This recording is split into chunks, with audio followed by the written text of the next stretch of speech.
Welcome, everybody. I think we should get started. My name is Patrick Hayovsky. I am Associate Professor of Art History and Chair of Latin American Studies here at Southwestern University. We brought together 4 distinguished scholars and activists to present their work on border issues. Now, border issues, that's a broad topic, and it has many valences. But the presentations today and tomorrow will cover many angles. And while they are sure to answer some lingering questions, they will also offer some new ideas. And as far as I know, this is the first kind of symposium, at least this kind of symposium at Southwestern University on this campus. It arose from student interest in this issue, which stemmed from our large Latino population and sparked also by recent news and immigration. As well as our regard for Southwestern's position as a liberal arts campus in Central Texas, so close to the border. The symposium comes at a time when Latin American Studies, the program in Latin American Studies, plans to incorporate border studies into its curriculum. Now, this is not official yet, and I hope tomorrow to be able to announce the official change. Let's cross our fingers. But our goal is to provide a venue for faculty, students, and the greater community to share perspectives and to explore disciplinary pathways toward understanding what it means to be on the border. The speakers that you'll meet today and tomorrow were recommended by faculty, and I want to especially thank Dr. Eric Selvin for his initiative on this matter. The panelists were then selected by a committee that was composed of students and faculty together. And I'd like to give a special shout out to our student committee, Guillermo Alvarado, right here, Torre Vasquez, yes, they're around here, and Maylee Crazys. Thank you very much for helping out. We sought to form a panel of distinguished speakers who could express a variety of angles into border studies and who balance both academic and discipline and activism. You can, hopefully you all have a program. If you don't, there's some floating around. You can take a look at the program for the schedule and biographies of our presenters. At the end of each talk today, we will have some time for questions and answers, and today's guests will actually return tomorrow for a full panel discussion. I want to offer a couple opening comments about border studies in Central Texas and what this can mean to Southwestern University in particular. The term border, of course, really most often conjures the U.S.-Mexico border. But border is not just a geographic location. It is an embodied identity found within the United States. To be on the border is not only to encounter 2 or more intertwining languages and cultural traditions, but more fundamentally, but more fundamentally, it is to possess more than one perspective, to have an identity simultaneously between cultures, and to find oneself often between competing viewpoints and attitudes. In full optimism, though, we see this as enabling a better future, as the border offers a unique transnational perspective that negotiates between worldviews and politics and between history and culture. The initiative to add border studies to Latin American studies at Southwestern grew organically from student interests and faculty strengths. But it is also a movement that reaches well beyond our campus. A similar initiative has recently been articulated by our colleagues at the University of Texas at Austin. In fact, our keynote speaker tomorrow, Dr. Nicole Guidotti Hernandez, is Associate Director of the newly expanded Center for Mexican American Studies, or CMAS, at UT Austin. This center has advanced its role as an interdisciplinary department that includes much more than Mexican studies, particularly the growing demographic of Latino populations in Texas and the greater United States. We'd like to see this new shift as analogous to our inclusion here at Southwestern of Latin American and border studies. We have also followed the lead of Charles Hale, the director of the Teresa Lozano Long Institute of Latin American Studies, or LILAS, at UT Austin, who in a recent article articulated a reformed vision of Latin American studies. For no longer can Latin American studies be an academic discipline shaped by the interests of the North, that is, by scholars who frame the study out of U.S. political and economic interests. LAS, or Latin American Studies, should now seek shared contexts of understanding Latin America and the border in collaboration with activists and academics from within, as we develop interdisciplinary research and scholarship and lead students toward a more nuanced understanding of these relationships. Our interest in the border also intersects today with that of the Paideia cohort, Americas North by South. Now, Paideia is a distinguishing feature of the Southwestern curriculum here. It is a plan of study for all students that is engaged with the core. In Paideia, a cohort of students focus on a particular theme that is offered in courses across academic disciplines. The cohort and theme I'm announcing here, America's North by South, seeks to expose and analyze hegemonies of the North on the South, and to seek alternative forms of knowledge that emerge from this perspective.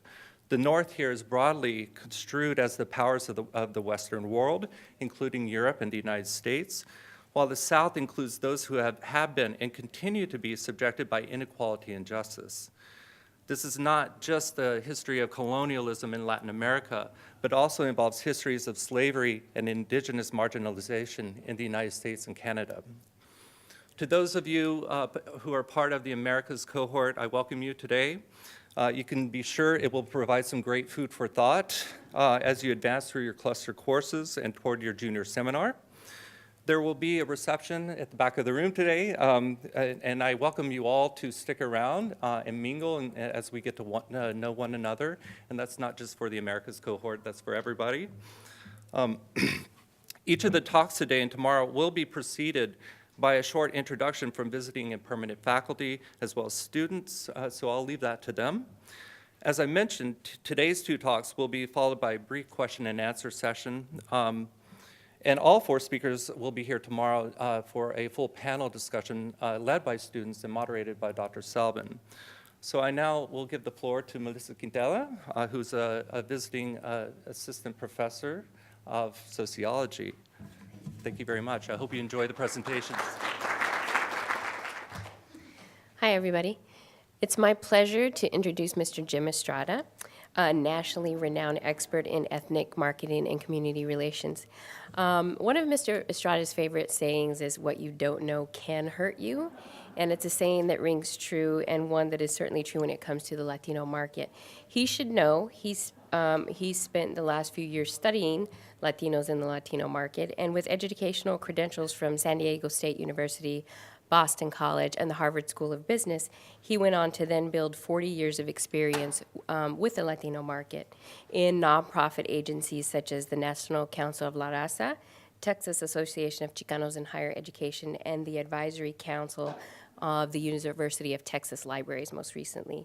He's also had work in corporate agencies such as Anheuser-Busch, AT&T Mobility, Singular Wireless, Univision, Wells Fargo Bank, where he has honed marketing tactics for Latino audiences. In 1992, he founded Estrada Communications Group in San Antonio, Texas, which is now based here in Austin, lucky us. And he and his new book, The ABCs and Iñas, Essays on America's Cultural Evolution, were recently featured on NBC News. And he actually just won the American Library Association and the International Latino Book Award for the best political current affairs book. And that book, by the way, is for sale out in the lobby area at a special discounted rate for students and faculty. Lastly, and his honors occur really kind of far too fast for me to catch up, he's just been named Austin's Hispanic Male Entrepreneur of the Year by the Greater Austin Hispanic Chamber of Commerce. So we're lucky to have him today. Please welcome Mr. Jim Estrada. First of all, thank you so very much for inviting me to participate. Education to me is one of the critical factors in America and where we're going in the next few generations. And anytime we have an opportunity to interact with students, to me, it's a labor of love and something that I really look forward to. And today was no exception. We had a great discussion with one of Melissa's classes in sociology, and then I had coffee with a few select members of the group who thought it important enough to share some time and exchange some ideas. So thank you again very much. I'm also honored to be part of the speakers group. I'm not an academician. I'm a practitioner. I'm a marketing, public relations, communications person, and the book is a compilation that took over 9 years to write and is basically a primer, if you will, on the growing influence of Hispanics, Latinos, and mestizos in the United States of America. So the subject matter, immigration, and its influence on society particularly, is growing to such an extent that we have a lot of misinformation, misunderstandings of where we've come from as an ethnic group and where we're going as Americans into the near future. So what's behind America's cultural evolution? Hispanic Americans. You hear the term Hispanics, Latinos, mestizos, Mexicans, Mexican Americans, Chicanos. What is the proper label? What is the proper title for us? It depends on the generation. It depends on the location. It depends on a number of things of which many of us don't have a clue, okay? Latinos at 54 million strong in the United States are larger than all of Canada's 35 million, okay? So if you're thinking of a market that you might want to reach, and you would consider Canada as that market, think then of a larger market that has a lot of similarities and characteristics that can buy your products and services, okay? We're educators, we don't sell. We don't have a marketing program. Let me underscore that if you don't have a marketing program, as an educational institution, you're in trouble. Why? Because the consumers that you're going to be wanting to educate, the strongest force in the academic enrollment in this country today are Latinos. And if you're not offering them something that is uniquely interesting to them, you're going to give it up to whoever does, okay? And let me share with you. Last year, the University of California system, the University of Texas system, the majority of incoming freshmen in both of those elite state systems were Latinos, okay? Not community colleges, not state colleges, but the University of Texas system and the University of California system. The largest majority of the freshmen, incoming freshmen, were Latinos. Who are these Latinos? Well, they're anybody that comes from the Latin American countries, and in many, many instances, they are also people who have been here for a number of generations, who can trace their history within the contiguous United States of America back to before the settling or the landing on Plymouth Rock, okay? My mother's family is 8 generations New Mexican. So on my mom's side, my dad's 2nd generation Mexican immigrant. But my mom's side, because I like to use this, 8 generations is a long time, okay? So part of where when you start asking us where we're from, it's important to understand that some of us have been here for a while. And why is it important? Pew Research last year did a survey. It found that over 55% of all Americans in the United States thought that over half of all Latinos in the United States are undocumented immigrants, okay? Perception is critical as we deal with this segment of the population. This is an interesting overview of the impact that Latinos are going to have, not only in Texas, not only at Southwestern University, but throughout the entire country. We currently are in between these 2 points here. We're at about 54 million, okay? Of those 54 million, 10 to 11 million are undocumented immigrants. So even if you deduct the 11 from the 54, you got 43. 43 is still larger than the entire country of Canada, okay?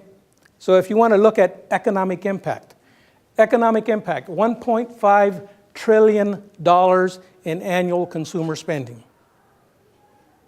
If we were a country, we would be the 8th largest economic nation in the world. And we're headed north. Figuratively speaking, that is. You can see here that by 2050, we're projected to be in the area of 130 million plus people, okay? Now, why is it important for educational institutions to be aware of this information? We are the youngest ethnic population in the entire country, okay? Our median age is right about the 18, 19 years of age group. Sound familiar? Admissions people? These are the percentages of where we're talking about in the next 25 years. I mean, that's a drop in the bucket in terms of time. Where's our growth coming from? In the United States, okay? The blue, it's not political, is Hispanic, okay? The population growth is not dependent. It's going to be greatly influenced by Latinos in the United States, okay? We're not going away. And if anything, if you're going to prepare for our presence, you have to look at the fact that over half of the nation's population growth is attributable to Latinos, okay? Well, people say, well, okay, so immigration. Well, not necessarily. We do have a higher birth rate, okay? Kids to us are important, so we have lots of them. Actually, we have about 3 point something per family, okay, of children. It's not, the number of kids that we have today are not like when I was a kid, okay? I'm one of 8. And in the agrarian societies of the world, children were workers. That's why we had lots of children. There's no truth to the fact that if we had 8 to 12 that we'd be saints and go to heaven as Catholics, okay? But migration versus natural increase is something that you should get a grip on, because if we're going to be talking immigration here in the next 2 days, that's not where our growth is coming from. And with the economic impacts of the country the last few years, immigration is playing even less of a role. So as we hear people talking about we have to secure the border and we have to do a number of things to stem immigration into the country, I'm confused. Okay? And I'm a former television news reporter. I covered these things for years. I don't understand how creating the fear of the brown horde justifies the kinds of expenses that we're making. But that's a political statement. It has nothing to do with the presentation here. Age. I talked about age. 1/4 of our population is under 18. Okay? We're the largest K through 12 population in the state of Texas. We're the largest K through 12 population in the state of California. New Mexico, Arizona, Colorado. Okay? Those kids are going to be looking for places to go to undergo higher education opportunities. Who's going to be ready for them? 65 and over. The white population in America is aging comparatively at a very fast rate compared to Latinos. We're young. And young means we're the fastest growing consumer, we're the fastest growing taxpayer, we're the fastest growing voter. We're the fastest growing workforce members. All of these things have repercussions. And if we get all the planets aligned as a community, we're going to have a tremendous amount of influence on the direction this country is taking. Perhaps not in North Dakota or Wisconsin or New Hampshire or Maine, but if you look at the top 10 markets in this country, Los Angeles, New York, Houston, Miami, there's going to be a concentration of us in each of those top 10 markets that's going to have economic repercussions. Who are these Hispanics, or Latinos, or mestizos, or Chicanos, okay? 2/3 of the US Hispanic population is of Mexican heritage, okay?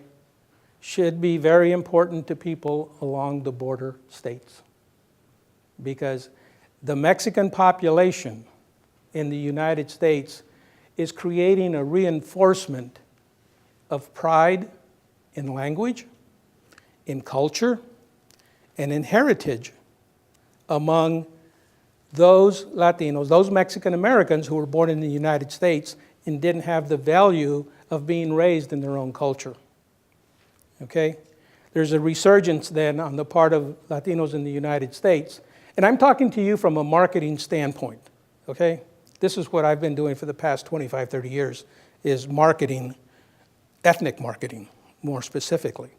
And it's the fastest growing segment of the corporate community. Additionally, ethnic media and Spanish language media is also the fastest growing segment of the media industry, okay? Anybody have an idea what the top rated news network is in America today?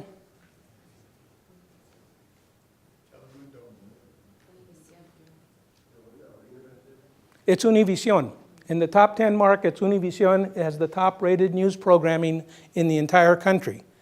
And if you look at the top 10, and we'll look at that in a second, you look at the concentration, Latinos in 1940 were 20% urbanized, 80% ruralized in the 40s, okay? Today, we're 90% urbanized and 10% ruralized. We've gone from an agricultural-oriented mindset in terms of economies to urban area-oriented technicians, workers, and professionals. Where's the growth coming from? What are the areas that are growing? This is interesting because as we talk about immigration, the number one driver for immigration in the United States is work, employment. And the states that have the fastest rate of growth are those states where jobs are occurring or opportunities are occurring. And that's what's attracting much of the immigrant population into the country. The Southwest, aside from Nevada and Arizona, have been typically strongholds of Latino population, primarily Mexican American population. Where do we live, and what is the majority of the Hispanic population in those areas around us? The light blue is all predominantly Mexican. We have pockets then of Puerto Ricans. Cubans, obviously, are very much aligned with Florida. But Dominicans are very fast growing. As a matter of fact, this week, there was a report out of New York that Dominicans now outnumber Puerto Ricans in New York. Okay? I mean, a substantial demographic change relative to the community. And I had coffee with a Salvadoran today. I talked about the largest markets. basically, these are the top 20 media markets in the United States. And what we do with media is we measure where we can get what we call return on investment and cost per thousand media costs. That's where most corporations, retail outlets that have national products and services focus their advertising dollars. If you look at the top 10 markets, there's another characteristic that you're going to find. Those are predominantly Latino, Mexican, American venues or locations where we have a tremendous amount of population. Los Angeles is 50% Latino today, over 50%. Okay?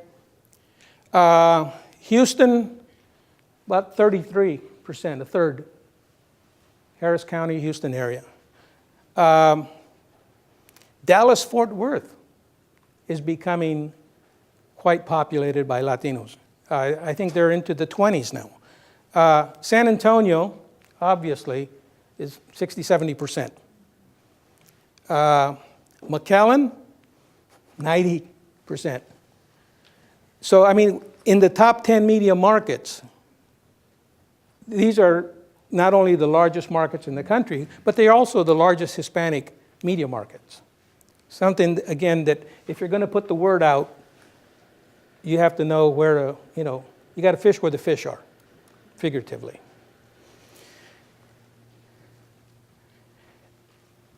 Latinos work, okay?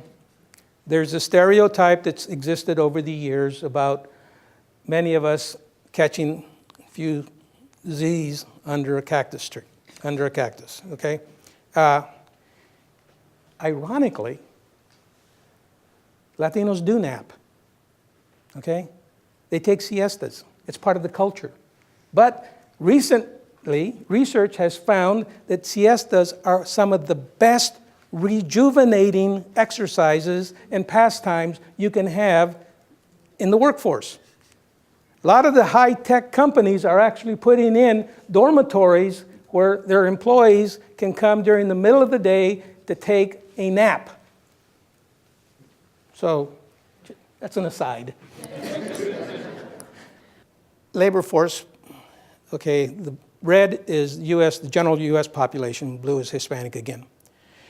Look at where we are. We're in the workforce at a higher rate than our white European counterparts. Okay? Do we make as much money? No. Okay, given, that's a given. But also how much you make and the quality of life that you lead is relative. Most of us Latinos will say to you, I may not make as much money, but I enjoy the hell out of what I got. And I'd rather spend time with my families and with my kids in an ungated community than have to have people checked in and out of my neighborhood by virtue of me living in an upscale location. Males, 76%. That's dropped a little bit since the economic recession, okay? It's probably about 69% now. But even at that, it's probably still the highest level of labor force participation. Look at this. Equal. Do we make as much money? No. Do we stretch our dollars? Definitely. Do we buy upscale, high-quality goods? Definitely. At Anheuser-Busch, Budweiser and Michelob are considered premium beers. Okay? They're hardly ever discounted. And you pay the greatest amount of money for a beer product to buy a Budweiser or a Michelob. Okay? Guess who we sell the greatest amount of Budweiser and Michelob to in America? Proportionately, Latinos.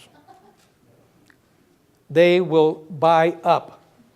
Okay? Toyota is the #1 selling automobile in the United States for Latino consumers. And most Latino consumers buy the upscale Toyota model. Okay, basically what I was trying to do is give you an overview. Some of this is repetitious for many of you. It's redundant. But on the other hand, like I said, I'm from a marketing background. And from a marketing point of view, we have a rule of thumb. A commercial or information that you want to share with people doesn't begin to take effect and sink in until you've heard it 7 times. So if this is redundant, I hope it's 7th or 8th time you've heard this. Because part of this process is that we have to demystify the information that's out there about Latinos. Because if we do a survey of attitudes that we have developed by virtue of the media, the movies, the news coverage, we don't have a very positive impression of Latinos, okay? I still get today comments like, gee, you speak English quite well. Well, I went to some of your better universities and competed with students in each of those universities, so I should be able to speak the language of this country quite well. Does everybody? No. But not everybody is in a position that most of us aspire to, okay? The competition is going to get stiff. And for you, what I spoke to the class earlier today was a topic that I've been talking about across the country for the past 6-7 months. It's the economic argument for ethnic studies, okay? Ethnic studies is very important to us as Latinos.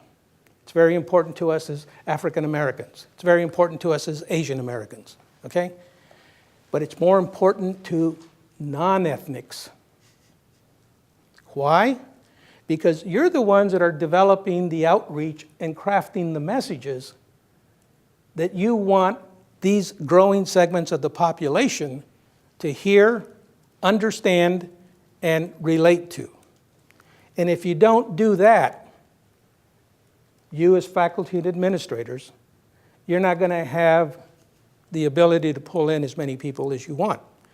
Those of you who are students in the class, in the audience,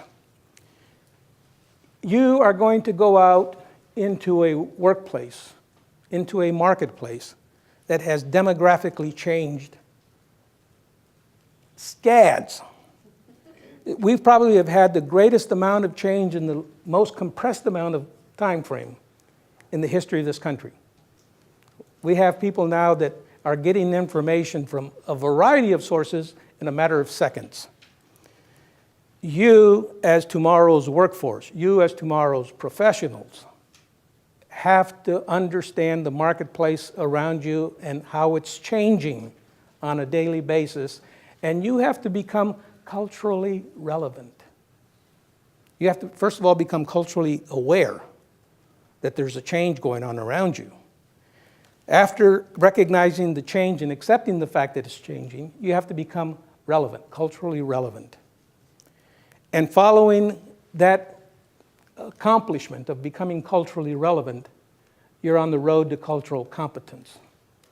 And once you're on that road, we can have waves and waves and waves of immigration. All those people are not going to be as well-versed as those of you who demand from your colleges, universities, and faculty members an education on the changing ethnic makeup of this country. Questions, comments, thoughts, opinions, criticisms? I was in television and marketing for 25 years myself, so your presentation was ringing very true to me, and it's terrific. Thank you.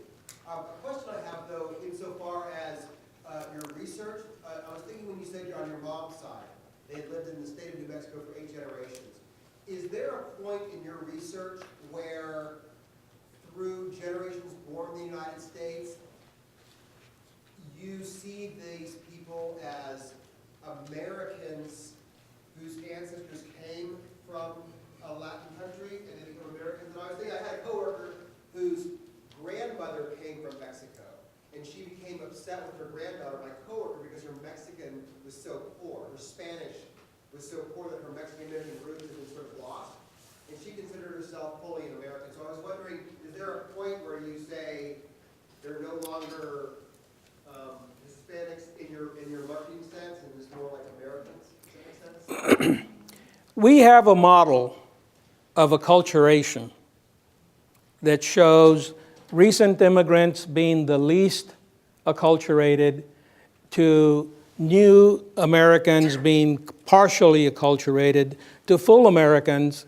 I, for one, could probably pass for a fully acculturated Latino, Mexican American, because I have learned how to be an American,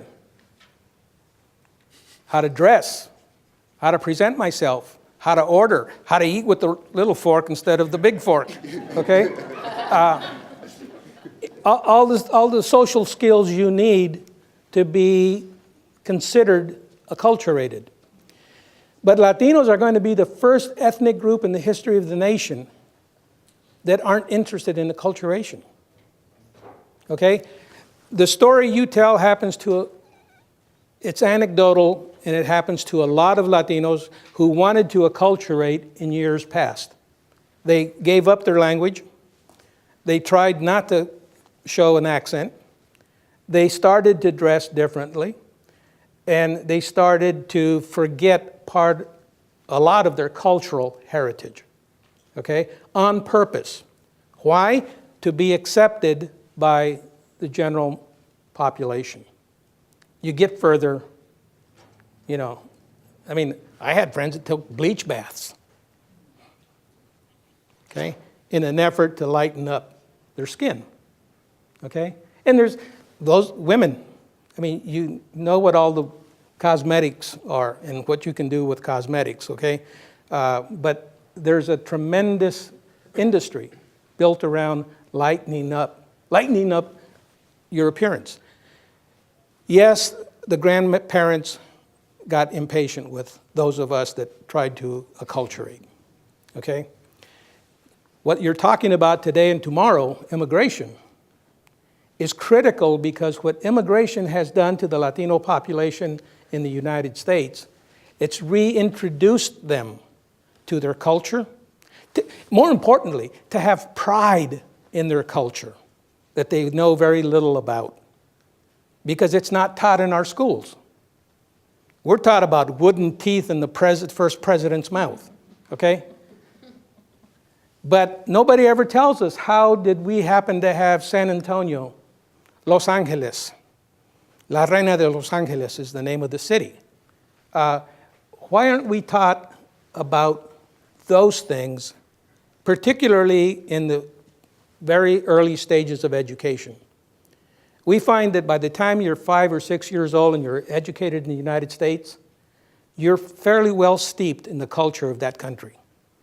When we get immigrant children from Mexico, for example, who have been educated up to the age 5, 6, or 7, they come here with a very strong self-image and psychological strength to withstand all the browbeating they get for not being American. So all this process, and I think the other speakers will get into this at quite some depth, is that immigration is having some tremendous impacts. Are they taking your jobs? Unless you're working at McDonald's, you know, or are in the construction trades, or, you know, manual laborers, you're going to have a hell of a hard time convincing me that they're taking your jobs, okay? Are they taking your welfare dollars? You're going to have a hard time convincing me that people who hide from law enforcement and Migra and INS are going to a public agency and applying for welfare. Okay? But somewhere along the line, we've convinced the general public, the general population, that immigrants are a drag on our economy. Quite the opposite. They contribute. Okay, school districts. Well, they get educated free. No, they don't get educated free. They pay rent to a landlord who then is assessed on property values real estate taxes. Real estate taxes are what pays school districts the monies for them to operate. So unless you know of immigrants who are getting free rent, give me the addresses. But yeah, there's all this, and it's so complex. There isn't an easy answer to it, okay? My research went back to hearsay. My great-great-great-great-grandfather in New Mexico, they didn't have records. That's as far as I could get. But there's other people that are finding information that is explaining the fact that the trend towards acculturation isn't as defined as it used to be maybe a generation or 2 generations ago. Yes? I was interested to hear you talk about the sort of, what I think is a really interesting part of new Latino settlement patterns. You mentioned 90% urban, 10% rural. What has your research shown about suburbs? I was talking with a colleague who does work in Chicago saying that a lot of the new second generation Latino immigrants are growing up in places like Oak Park and Elk Grove and sort of outside of the urban core. So could you talk more about that? Very briefly, so I don't get into, tell me where we are in time-wise. There's a new process or a new phenomena taking place in the United States right now. It's the invasion of the fresas. Okay? Are you familiar with fresas? Oh, yes. Okay. Fresas, for those of you who are disadvantaged language-wise, are strawberries. And strawberries in Mexico refers to people who have an easy life, okay? The I-35 corridor is more or less one of the fastest avenues into the heartland of the United States. Austin, San Antonio, Austin, Dallas has a tremendous influx of fresas. These are wealthy Mexican families who have left Mexico for fear of kidnapping, for fear of political reprisals, for fear of any number of things, and they're settling here in the United States, okay? Now, people with money coming into the United States have an advantage over undocumented immigrants who cross the border without any money, okay? They are given front-of-the-line privileges for visas and for immigration processes, okay? There is a tremendous growth of middle class and upper middle class Mexicans that are coming into the country, okay? But because they're moneyed, we don't seem to have the same problem with them as we have with the undocumented immigrants who are looking for work. So the suburbs, we did a study in Los Angeles about 10 years ago. The fastest growing segment of the middle class in the greater Los Angeles area were Mexican American professionals who were moving into the upscale suburbs, okay? The fastest growing. And by the way, speaking of fastest growing, the fastest growing startup businesses in America are Latino-owned businesses. And within the fastest growing number of small business startups by Latinos, Latinas are the majority of them. So we have a whole new emerging group of people that are going to start impacting this nation financially, culturally, socially. So I hope that answers it. I can give you more information if we exchange emails. Yes, ma'am. For students and educators, I was wondering if you could talk a little bit more on the steps to becoming culturally relevant and culturally competent, and kind of like distinguish that from maybe like, oh, I went to Cancun and I bought a sweatshirt and now I'm culturally relevant. That kind of like distinction. You're culturally aware now. Yeah, It's a drawn-out process. Many corporations over the years, in order to deal with the emerging Hispanic consumer market, a lot of corporations saw the size of it, this $1.5 trillion projections, and they said, we got to have some of that, okay?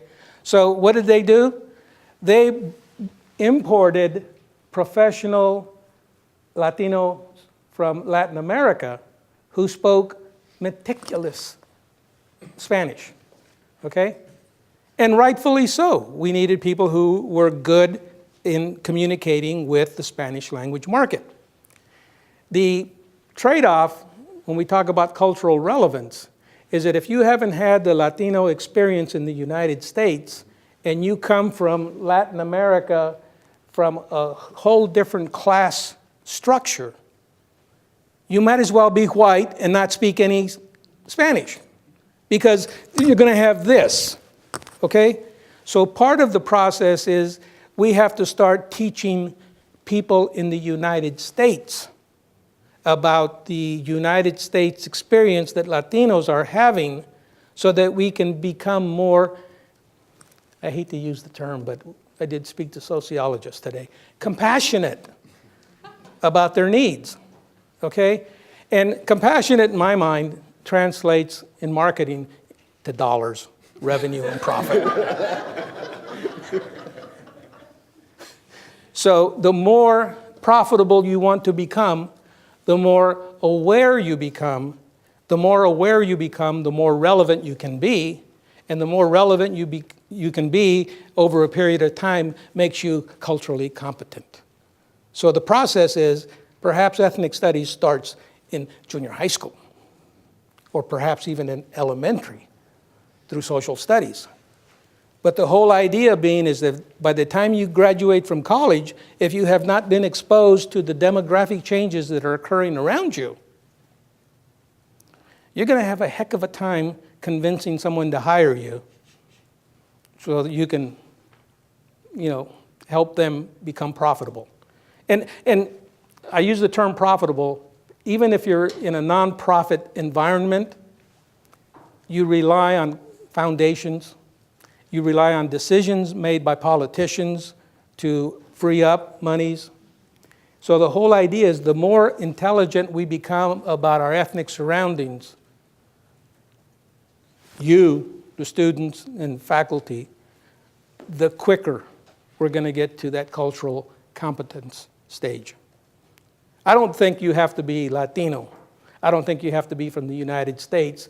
If you have competence, cultural competence, you can learn things, but you have to have that key to unlock the mindsets of people who, for the most part, go under the radar. 2 more minutes. 2 more minutes. One more question. Yes, ma'am. Beyond consumer marketing, where it's like for $1, how do governments, like local and national, do you think their response should be in that marketing and communications piece to this growing demographic? My favorite subject. The political community in the United States, the people who set policy for local, state, federal government, also have to become culturally competent, okay? We cannot have political parties throwing themselves at our feet for our support without the ability for us to say we want to select our own candidates, okay? And the political system in this country is set up in such a way that the Democratic National Committee, the Republican National Committee, will determine who's going to be the candidates. And then we have to take them at their word as to who's going to do the best job for our communities. I'm sorry, but my notion is that people who understand our communities are going to do the best job for us. And if that means we have to start electing Latinos to represent us, what's wrong with that? I mean, we've had white people elected for centuries, and look where we're at now. So give us a shot.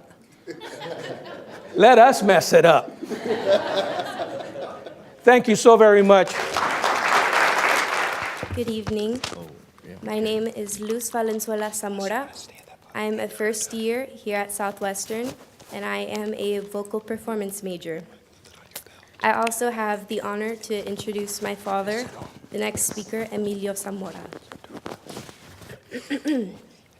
My dad is a full professor in the history department at the University of Texas at Austin, where he teaches undergraduate and graduate courses in Mexican American, Texas, and oral history. He has published 3 single-authored books, 3 anthologies, numerous articles, and has helped publish 2 Texas history texts for our public schools. More recently, in 2014, he translated and edited the World War I diary of José de la Luz Sáenz, the only war diary ever published by a Mexican American. He has received 6 Best Book Awards and 1 Best Article Award from major history professional organizations. Beginning in 2013, he and my mom, Dr. Ángela Valenzuela, have been developing and implementing curriculum on Mexican American history in partnership with the Austin Independent School District, the City of Austin, the University of Texas at Austin, and a community organization from Austin named Nuestro Grupo. The curriculum is being taught in Austin ISD and will also be used in an after-school program, Saturday Academy, beginning on January 10th, 2015. His presentation today is based on the curriculum work that they have been doing.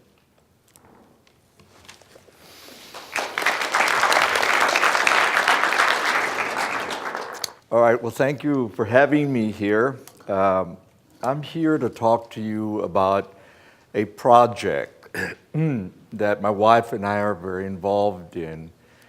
And it speaks volumes to how we feel about engaging our community for change. We're very concerned about the problems that Latino youth is having in the public schools. Let me just give you one example of what I mean. Between 2000 and 2014, Mexican Americans have been dropping out 4 times. They're 4 times as likely to drop out of high school during that time period than their white counterparts. Now, what we have here is a serious and somewhat permanent crisis in our schools. Not only are Latino youth, particularly Mexican Americans, dropping out of school in alarming rates, but there's also a case could be made for the fact that they're also being undereducated, particularly in their own history and in their own language. I think this is one of the most serious cultural crimes that has been committed in our times, denying people their history and their language. Language is so intimately tied to identity. When you deny somebody their language and you devalue it to the point where you even punish people, as has been done in some cases throughout the 20th century, you send out a very strong message to youth that they're not appreciated and in some instances not even wanted. Now you may ask, wait a minute, how do you reconcile the fact that they're dropping out in such large numbers and also getting undereducated when we also hear about young Latinos graduating from high school and attending universities, some of the best universities in this country? How do you reconcile these seemingly contradictory trends? But we maintain that they're not contradictory trends. They're part of the same experience. Yes, there's increasing numbers of Mexican origin, Latinos generally, that are graduating from high school, but there's still large numbers of them that are not. That's really the current story of Latinos in this country. And that story can be manipulated in different directions, as you can imagine, okay? But that's the fact. And by the way, those that graduate that are able to graduate, in many instances, they graduate without the knowledge of that history and culture, including the language. There's a friend of mine who heads the program in Taylor, Texas. That may have been the one you were referring to earlier, where they take the high-achieving Latinos from high school, and they bring them and they build a cohort, and they encourage them to continue succeeding. And so they send them off to universities with this kind of re-energized and being high achievers and being Mexican Americans and so forth and so on. One of the things that has come out of that group, according to my friend who directs the project, has been directing it for well over 20 years, is that they invariably ask, you know, we're already anticipating that when we graduate, we're going to be expected to know Spanish by people in our own communities. We're going to be expected to represent those communities by our employers. When we're teachers, we're going to be asked to come in and advise the administration on how to reach that community. If we're lawyers, we're going to be asked by our employers to provide some kind of sense of what legal needs exist in the Latino community. We're going to be expected, like it or not, to know something about the Latino community. Here we are preparing ourselves to be professionals and to do it by attending major universities. We have been denied our culture and language. So one of the things that this project has done is that they've instituted Spanish language instruction, and they've instituted cultural relevant courses to reintroduce the students to that culture. We believe that it's important to teach our children, our youth in the public schools, including Latinos, math and science and those kinds of things. But for us, we see that as a technical kind of fix, which is, there's a great deal to say for it. You know, we're talking about social cultural education in this project that I'm going to talk to you about. Social cultural education. So what is this project? The short of it is that it's a curriculum development and, what is it? What is the terminology? Curriculum development and application, okay? So I've been involved in promoting Mexican American history for a number of years. I've gone to the State Board of Education to protest about the fact that our standard curriculum in the public schools did not incorporate the history and culture of Mexican Americans. We haven't been successful in influencing the opinion of the school board. We failed. We have failed over and over again. So my wife and I and others decided we were just going to go around the school board and go to the district, the Austin School District. Believe it or not, there's great people there already. Good, caring teachers, very bright administrators, great curriculum writers. We saw the challenge as just basically getting the right people together. So we secured some funding. I was connected with the Tejano Monument Project that built that important monument on the Capitol grounds commemorating Tejano history. And one of the things that they figured right before the unveiling is that they wanted to have another monument, one that spoke to the education of our youth. So they asked me to design a project. I did. We secured the funding. That was about 2 years ago. And basically, the project involved a partnership between the University of Texas, Austin ISD, and the city of Austin.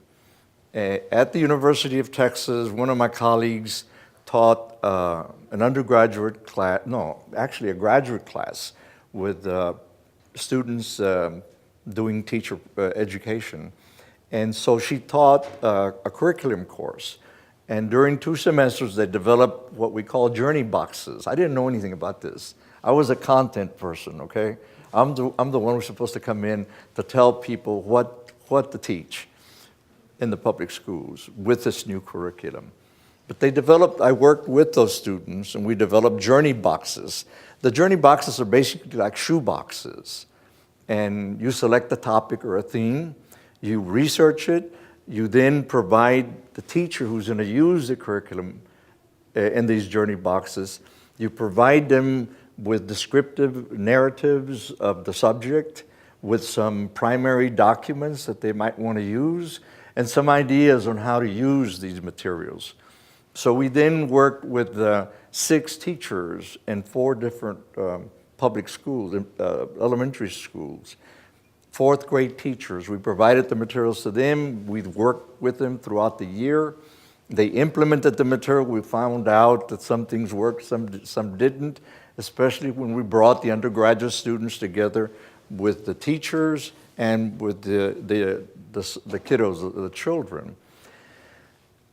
Social engagement is in the process, you know.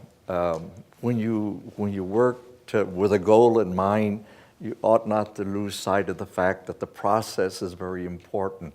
We were developing curriculum to implement it, to teach children about their history. But in the process, we were also training new teachers to value this history and to talk about how to implement it, and then to talk to the children and make that contact and hear from the children about what they thought was interesting and exciting and fun and so forth. So everyone learned. I learned a whole lot about curriculum writing. I'm not into curriculum writing, but I've been involved in it. From that point, we developed a second phase of the project in which we are now. We organized a professional development workshop because we learned from our colleagues in the education college that you are not going to get much done in the area of curriculum development and implementation unless you bring the teachers together.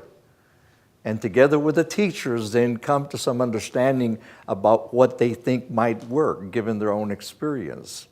It was necessary to also sit down with professional curriculum writers and give them the material. That was my job. Give them the substance, the themes, the topics, the chronology, and so forth. You need to collaborate with people. Otherwise, you're on your own and you're not going to be successful. So we did a better job of collaborating, in other words, during the current phase of the project.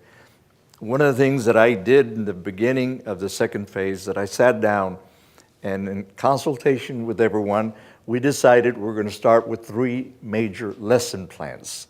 So I asked myself, what should children in the 4th grade and 5th grade, what should they be learning regarding Mexican-American history or Latino history? And how should they learn it? Well, I can't answer the second question. I really can't. Although I've learned a lot, I anticipated some things. What I did is that I wrote two essays for each one of those themes. One theme was immigration. I wrote a conceptual piece and a narrative piece on immigration or migration. Then I wrote another 2 sets of pieces, 2 essays for civil rights, and then another one on local history. We now plan to develop 3, maybe 4 additional lesson plans with the help of the professional curriculum writers. One will be on indigenous heritage, another will be on cultural arts, another on women or gender relations, and the other one we're toying with is the idea of Mexican-African-American relations over time. So what I wanted to talk to you today is about the first lesson. But before I do that, let me say that we went through the routine again. We had a professional development workshop. We brought in 25 teachers selected by the district, all of whom were working with the dual language program. I don't know how many of you know about the dual language program. It's one of the most successful bilingual programs that we have. And people are really investing a whole lot of energy and other resources into these programs. They're making them work. So we selected 25 teachers who were bilingual. They then participated in a professional development workshop where I talked about the content, and then the teachers that had worked with us previously came in and talked about their own experiences in teaching the material. And then So we had like a stable of 25 teachers ready to start teaching. Then we brought in another group of curriculum writers, and they finessed the curriculum that we had developed. The curriculum is really well done. It's TEKS aligned. It's aligned with the standard curriculum in the public schools, and it's adjusted to be used to teach second, third, fourth, fifth, sixth, seventh, and 11th graders in the Austin ISD. So we were successful. I remember Mom used to tell me during my radical days in the 60s, son, don't bump your head against these people. Go around them, go over them, go under them. You don't always have to go and meet them squarely. She was right. Sometimes you just have to go around some of these obstacles. That's what we did, and I think we're being successful.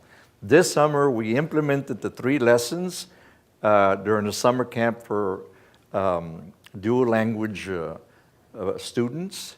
I think we had about close to 600-700 students, all of them 4th and 5th graders, and the material was taught in Spanish.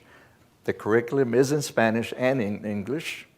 It is now available for any Austin ISD teacher who wants to use the material. It's available for them to use it. And we have 25 teachers out there that are especially encouraged to use it. And we haven't done that evaluation to determine how many of them are using them, but we trust that a good number of them are using the curriculum. The other thing that we've done, we're developing an independent institution, independent of Austin ISD. And we called it the Saturday Academy. Now some of our indigenous enthusiasts decided to change it to Cloutly something Academy. I haven't learned to pronounce the word yet. But we decided we wanted to organize a Saturday Academy. We belong to an organization called Nuestro Grupo. Nuestro Grupo is a community-based organization that's been involved throughout. And it's Nuestro Grupo that basically is running the show. We thought it was absolutely necessary that people from the community have a direct say in the development of the curriculum and its application, okay? Nuestro Grupo decided that we should have our own, institution to teach this curriculum. We can't just depend on the district to do it for us. So we're setting up a Saturday Academy. Our inauguration is January the 10th. Anybody who's interested is welcome to come and join us. Give me your name and address. We'll put you on the mailing list and you can come. Now, a couple of things I should say. We believe that what we've done offers is a model. It represents a model that can be used anywhere by people interested in creating some educational change in the Latino community or in other communities. The model basically calls for collaboration between the university, a district, a community organization, and in this case, the city of Austin. The reason we're collaborating with the city of Austin is because the city owns a very important institution called the MIS Barrientos Mexican American Cultural Center. It's the jewel in the Latino community. It's a beautiful community center, and that's where we're going to be holding our Saturday Academy. We're going to grow this thing to include other grades. I'm particularly interested in offering services to the parents, English instruction, advice on legal issues pertaining to migration and other technical issues. It depends on what they want. Whatever they want, we'll try to offer them those services. I think that it's, aside from all of this, what we're doing, I think it's giving students an opportunity to join with us and engage the community, particularly people that are interested in the teaching profession. We're offering them basically a laboratory where they can learn. The other thing I think is important, significant about this project, that it's part of a larger effort. There are other people in other parts of the state that are also talking about educational reform of different types.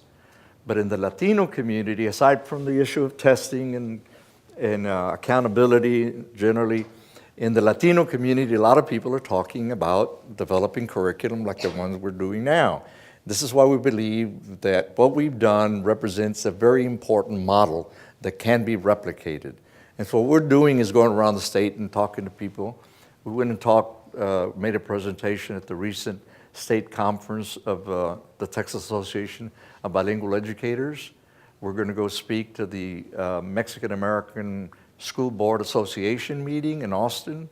They're already endorsing what we're doing and they want to promote it. Other people are taking other approaches to educational reform in the Latino community. Other people that are dealing with curriculum. That's what I'm talking about. Some people are talking about offering courses that students can take in the high schools, courses on Mexican American studies and receive credit at a university, wherever there's a lot of work to be done there. But anyway, there's a larger effort going on. So what do you teach? That's a question I can answer. How do you teach it? I leave it to other people to make that decision. There's a number of things that I think are particularly important regarding migration that I think children should hear and discuss with their teachers. There's another side to this curriculum that has to do with values. Civic engagement is an important value we're going to promote with the children. Personal responsibility, empathy, compassion for others, and so forth. I think also respect for elders. The parents are going to be there, and we're going to figure out ways to promote that idea. Respect for ancestors as well. But as far as the curriculum is concerned, I believe that the very same things that we're teaching at the universities can be taught at the elementary grades. That's why I thought at first of writing that conceptual piece. In other words, I asked myself, what concepts do we want to teach these children? So I wrote an essay, and some of these things may be really obvious to you, but they're not necessarily obvious to the children. And the children, by the way, are coming with personal experiences that bring to life many of these things. I think one thing that is very important is that migrations are universal experiences. That needs to be taught. The children need to think about that. That can be done with activities involving geography, language, for example. The teachers are the ones who best know how to translate the concept of a universal experience to the classroom. The push and pull theory that we use when we teach migrations, that is, people migrate because there are things that they search for, that draw them. There are things that also push them away and out from where they are. I think the whole experience of migration has to be studied in terms of push and pull. The other very important concept is to think about migration as a general category and immigration and emigration as subsets of that. I think it's very important for the children to learn that or to discuss that. I'm suggesting to the teachers that when they talk about migrations, especially, it doesn't matter whether they're domestic migrations or international migrations, that they ought to talk to the children first about the circumstances that lead to the decision to migrate. Circumstances in Honduras, for example, involve a great deal of violence, okay, and corruption on the part of government officials, including municipal police, okay? The second important element in the story of migrations is what happens, the very act of migrating is worthy of studying, whether it's domestic or international. The children should be able to make that distinction. Dad, went and talked to some friends, came back home, talked to mom about these opportunities out there and so forth and so on.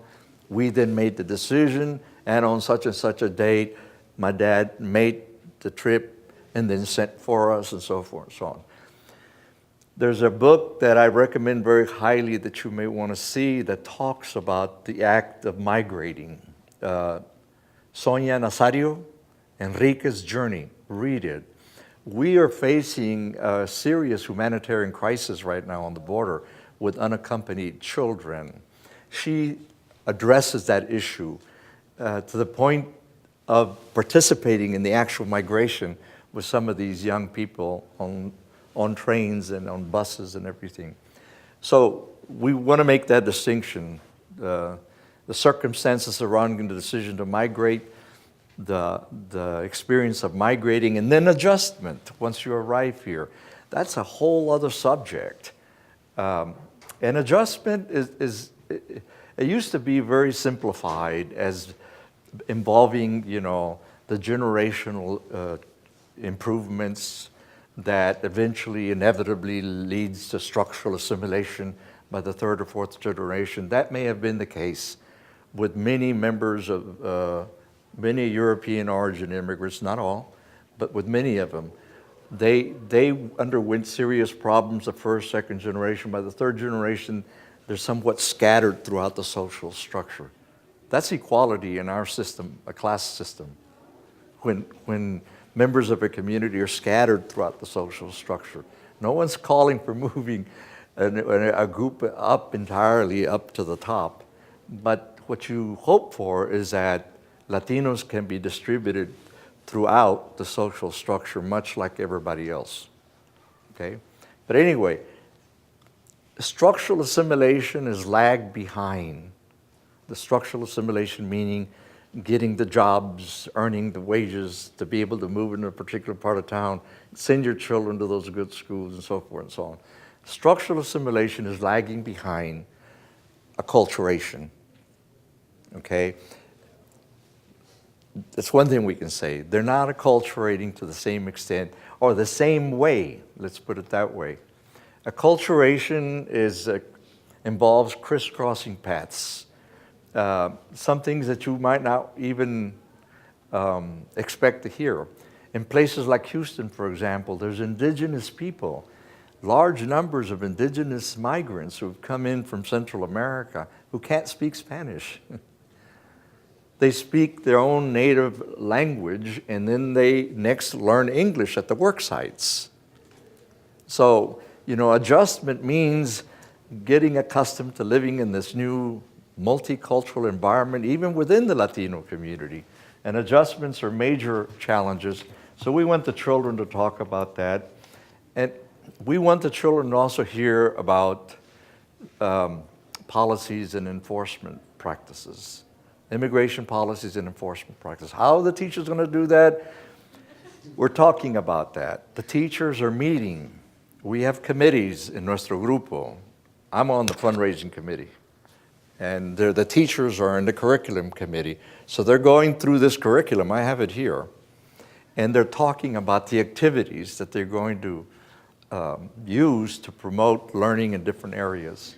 But policy and enforcement practices, there's a lot of things that we can say about that. But one of the things that I'm telling them is that it's really obvious to people who study immigration is that enforcement practices vary, okay?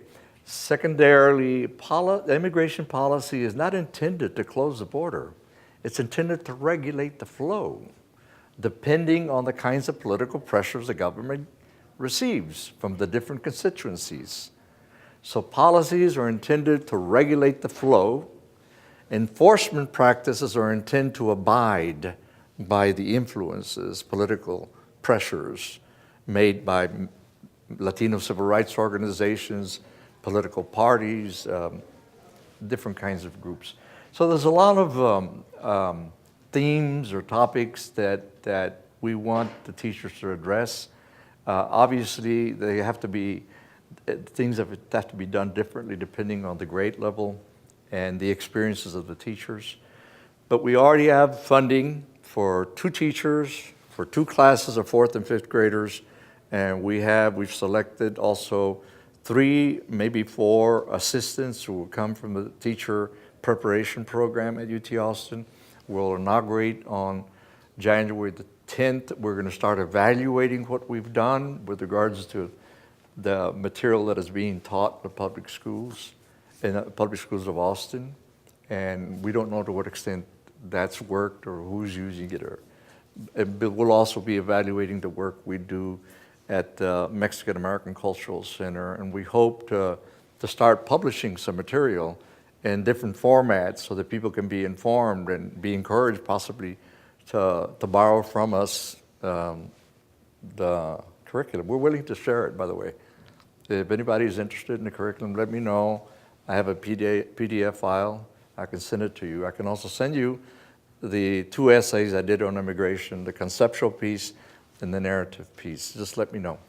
So, do we have time for questions, or did I run out of time? Yes. Questions, comments? Yes? Question, are you going to go back a little bit further in history to U.S. foreign policy that's been active, for decades? Yeah. And contributed to preventing governments from emerging as democratic governments, and also to break down social structure so that they not have inequality of distribution, breaking grounds for gangs and blood traffickers? Our point of departure are the wars of the middle 1800s, for now. One of the reasons what we want to include indigenous heritage is because it allows us to move even further back, to provide a greater scope. But right now it's, there's other reasons, but right now it's 1846, 48 for the most part, as well as the 1830s. The idea, the big question, I think, overall, is how did Mexicans get incorporated into U.S. society during the late 19th century and throughout the 20th century?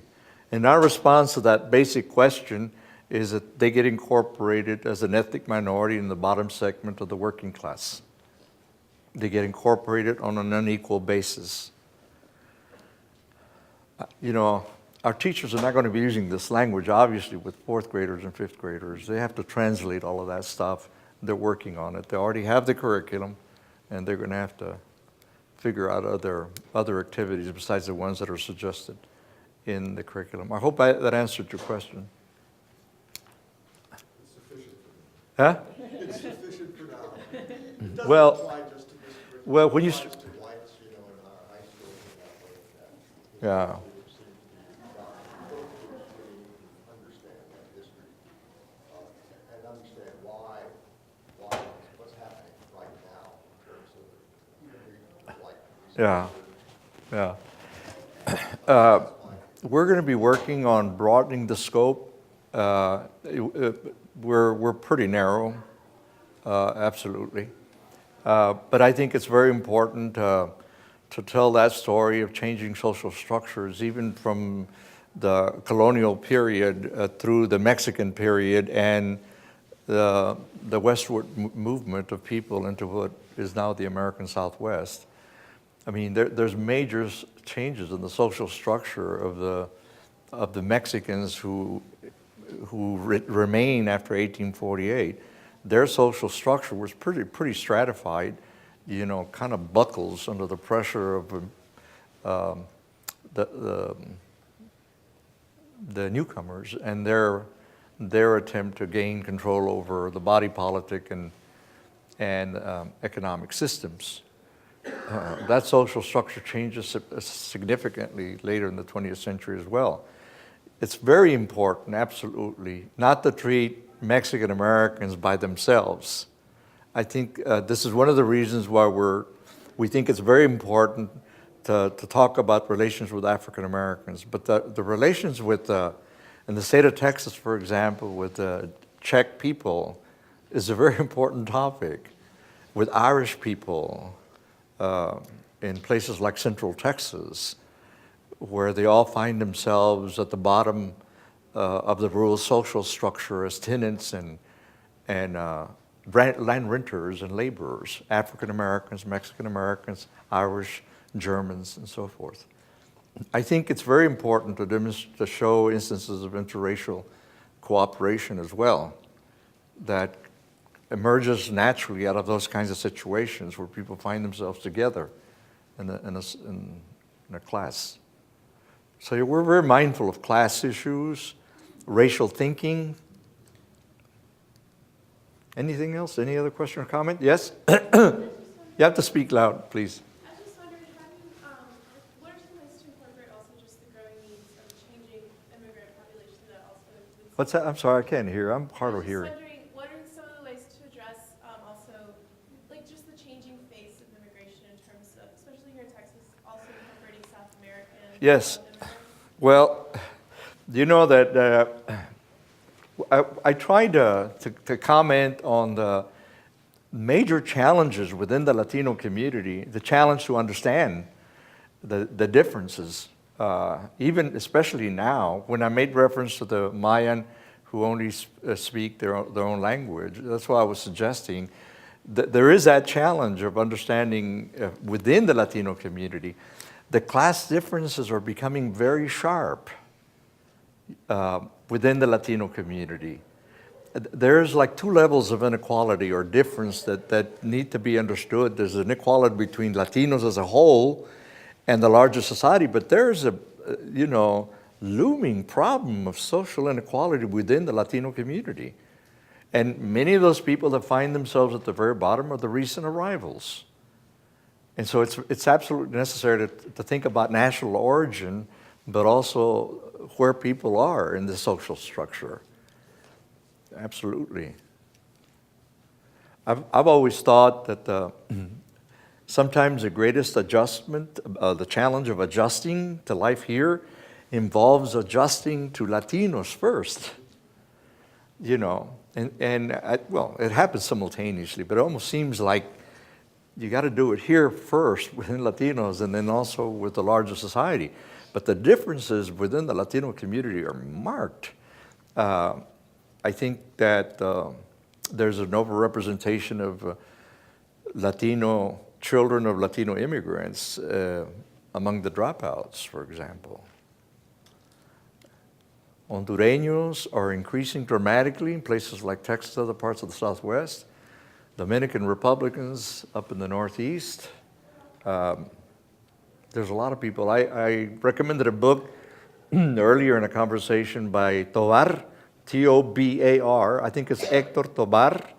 He's a journalist with the Los Angeles Times, and he has this great book where he basically travels from Los Angeles to Texas, the Deep South, and up to the Northeast, the Midwest, and the Northwest.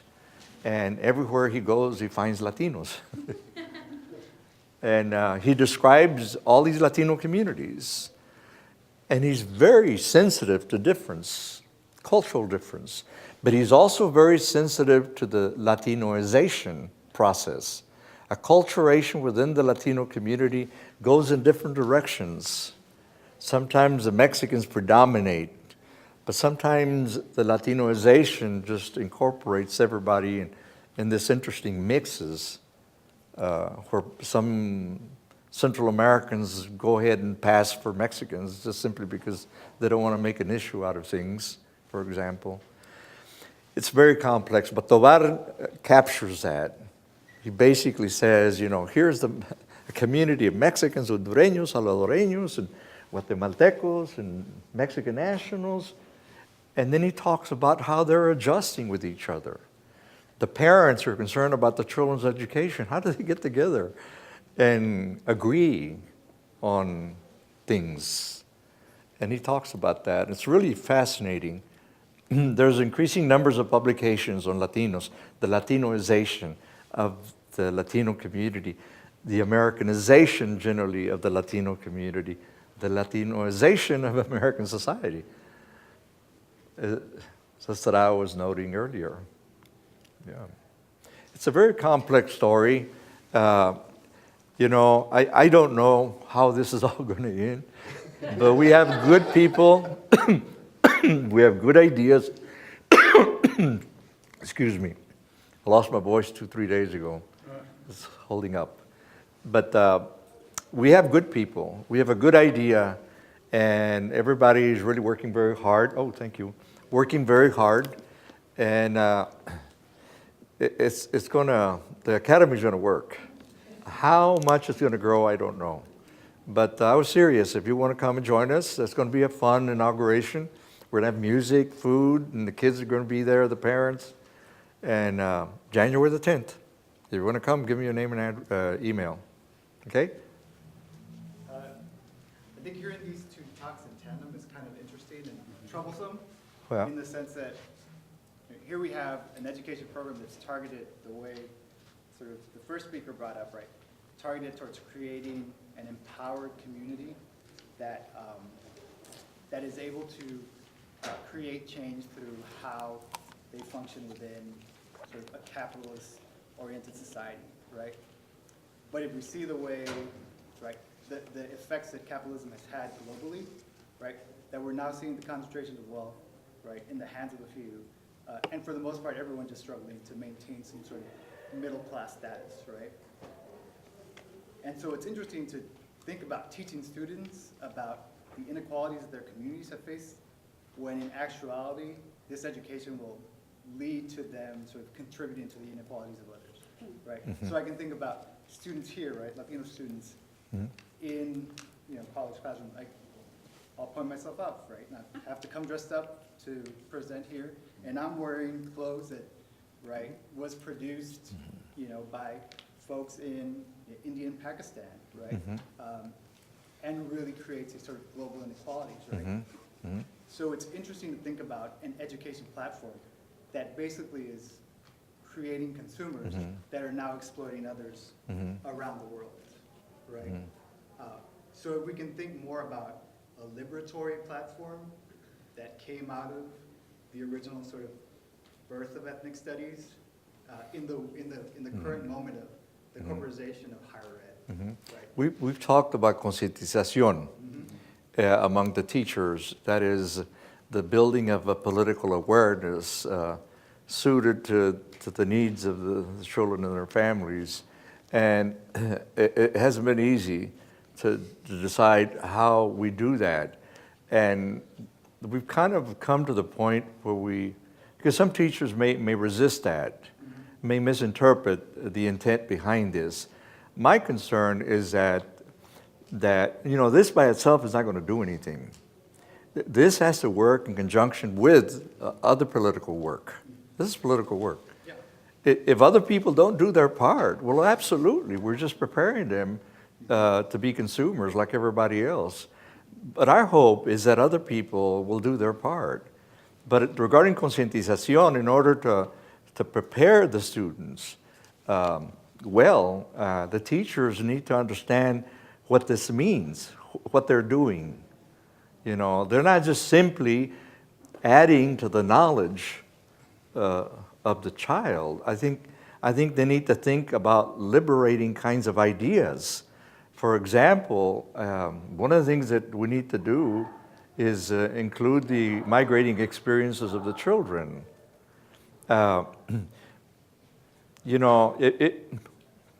That aside, it's also kind of all of this can be very disarming when you consider, other people ain't going to do their part, so what are we doing? Just preparing these kids to be consumers and to be consumed. You can just conclude that it's not worth doing anything then. It can be very disarming. I think the best we can do is be thinking critically and consciously as we move forward. And for me, what is really critical is the conversations we have with the teachers. And I'll be upfront with them and I'll tell them, some people call it concientización. Let's talk about values. That's what I think we should do. Values, because that's the language of the bureaucracy in education anyway. And values are important, an important point of departure. Respect for the rights of others, respect for your ancestry, empathy for others, understanding of difference. So the teachers need to understand that if you don't include those values, this is for nothing. So we're doing our part. We're assuming somebody else is going to do their part, but our part is to make sure that we go into this, in Spanish we say, con los ojos abiertos, fully aware of what we're doing. But, it can be very depressing when you look at the loss. We're losing all kinds of battles all over. But we have to make an effort. And sometimes you start small, and then you build. And in the process, not only do you build, in this case, a program, but you build alliances. I think we're influencing teachers. The teachers that won't even teach with us are going to go away and teach in other parts of the state, and they're going to carry with them that philosophy, that our primary interest is in teaching values, promoting values. Curriculum really is secondary. The content is really secondary. But the curriculum is also important. We believe in social cultural education as a way to motivate children, get them excited about learning. We really believe that. But the values are central, or concientización. Welcome, everybody, for our second day of the symposium of Borders and Perspectives. We had 2 great talks yesterday, and we have 2 more to come today. I think one of the big important things that came out of yesterday's discussion and the talks is the importance of Latin American studies, right? Not only to the mission of the university, but to projects such as civic engagement and activism. That Latin American studies is really not built on a series of platitudes, right? It's actually very much on the ground and engaged.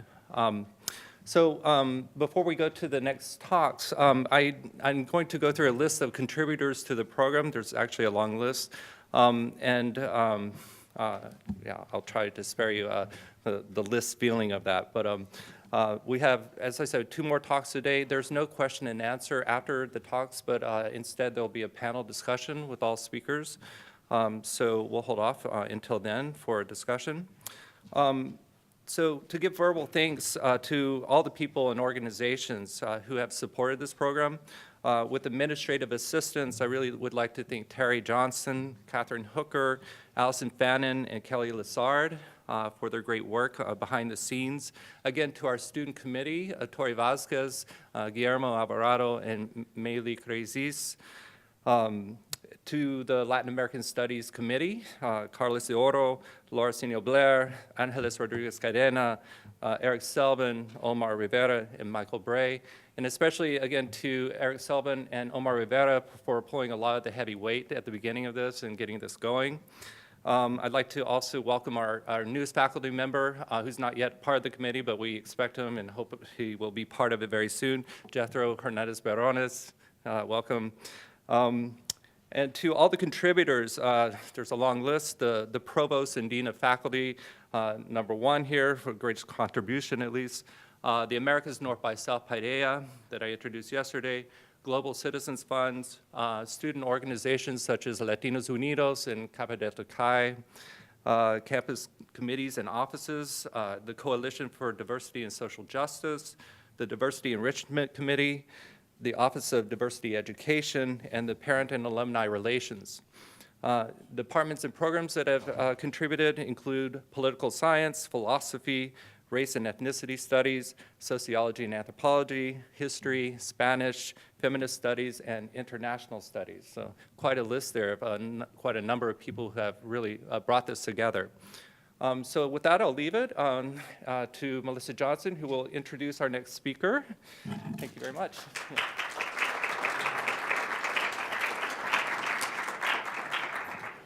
Hello, everybody. It is my absolute honor and privilege to introduce Dr. Santiago Guerra to you. Santiago is a 2004 alum of Southwestern University. He was here before anthropology was really fully coalesced as a program, got a major in Chicano studies, but anthropology was his discipline. He then went on to UT to get a PhD in anthropology. He's now an assistant professor of Southwest Studies at Colorado College. I've known him since he was a student, and he blew my mind when he was a student, and he continues to blow my mind today. He's an up-and-coming scholar, up-and-coming leader in the Anthropology Association nationally, and I think he's going to transform the discipline. I really do think that, Chago. And also is becoming a leading scholar in the anthropology of drugs. He will ask provoking questions, as you might have heard if you were here yesterday. He already started that. And so his research is on drug trafficking on the border, on cannabis use and politics in Colorado, and other things as well. And with that, please join me in listening to this wonderful young man. And so the focus of my talk today is to try to think about how policy really changes not just policing and the way drug laws are enforced throughout the Americas, but to think about how policy actually transforms drug trafficking and how it's actually led to a lot of the problems that we continue to try to deal with in the contemporary period, right? And so if we take sort of a historical and ethnographic approach, we can actually document how some of these changes are taking place. Because of sort of time and because of the way ethnography sort of, transmits itself orally, I won't have enough time to do a lot of the ethnographic stuff. So this is mostly going to be a talk about policy and its effects, right? So before we get started, my research on drug trafficking actually started while I was a student at Southwestern. It was actually the basis for my thesis in my final year here. Prior to that, I worked on an environmental justice project with Dr. Melissa Johnson, Dr. Emily Niemeyer, Dr. Laura Hobgood-Oster, and we went down to Matamoros and we studied the impact of migration, of the effects of maquiladoras as a result of NAFTA, and a lot of the environmental contamination that was taking place in this shanty town in Matamoros. And I thought from that point that the focus of my work was going to be thinking about the political economic effects of migration on the US-Mexico border. That all changed and started to sort of coalesce into a research agenda while here at CC. And it started as soon as I got to campus because within hours of arriving on campus, my family was helping me move in, and they quickly had to depart because one of my cousins was actually caught transporting just over 2,000 pounds of marijuana across the US-Mexico border, right?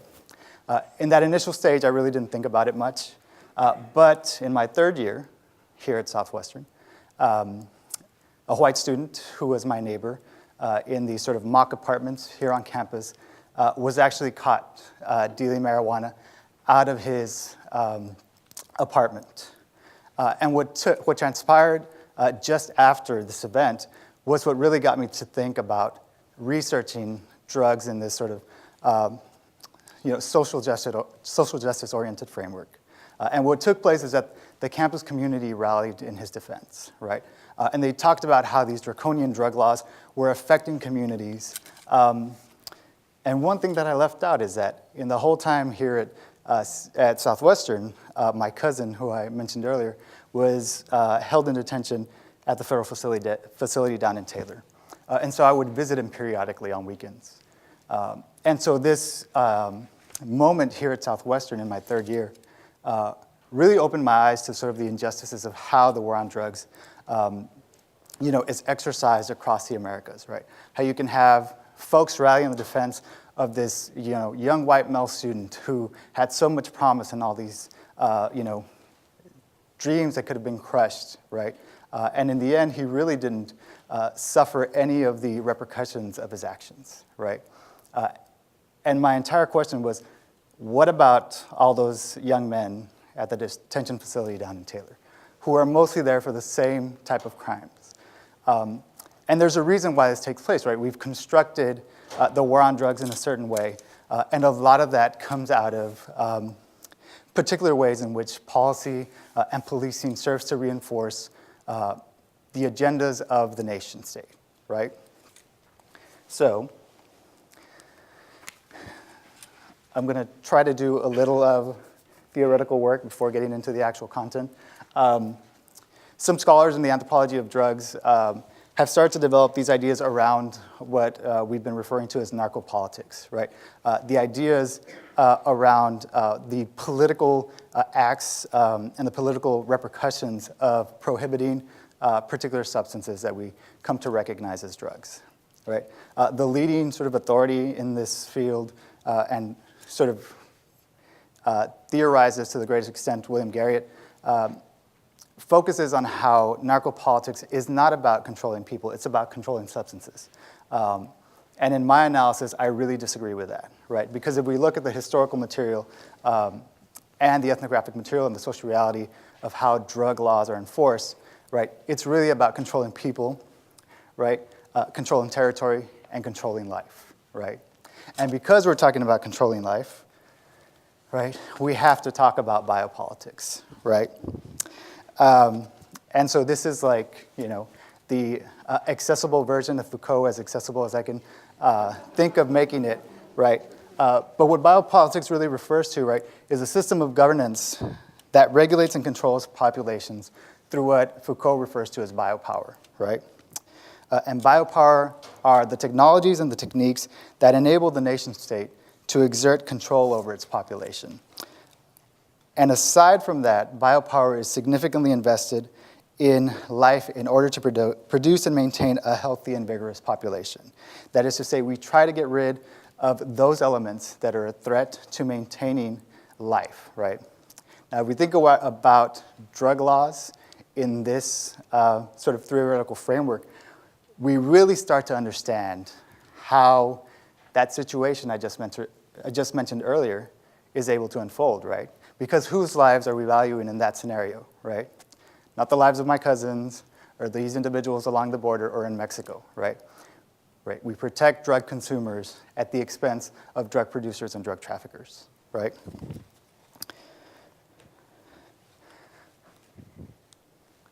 All right, so drug policy inevitably leads to a particular type of outcome, right? And the way we've seen drug policy created and crafted, it creates new social and material conditions that we then have to craft new policy to deal with these new material and social conditions for, right? And so the drug policy process is an ongoing system of trying to exercise social control, right? We target people versus substance, as opposed to what some of the drug anthropologists would have you believe. We target some places over others, right? We go primarily into urban areas as opposed to the suburbs, right? We target Latin America right vigorously, and we've dramatically changed the entire landscape in Latin America as a result of our history of drug policy. And then what's most pertinent to this discussion is that drug policies and drug discourses really serve to construct the enemies of the war on drugs, right? And so when we talk about the enemies of the war on drugs, we're not talking about my neighbor right here at Southwestern, right? We're talking about young men like my cousin, right? People like El Chapo, right? Right? People like Pablo Escobar, right? All these individuals that we hear and we know these are bad guys, right? So we create this dichotomy of good guys versus bad guys, right? And to bring in just briefly some of the work that I'm doing now in terms of cannabis regulation in Colorado, right? Their whole platform around why marijuana needed to be regulated was the fact that these criminal brown people in Mexico are getting all the money from marijuana. And wouldn't you rather these white, respectable businessmen in the state of Colorado have that money to build schools for your communities, right? So even in a platform of drug policy reform, we have these same sort of racialized ideas about who the bad guys are in terms of drug production and drug consumption, right?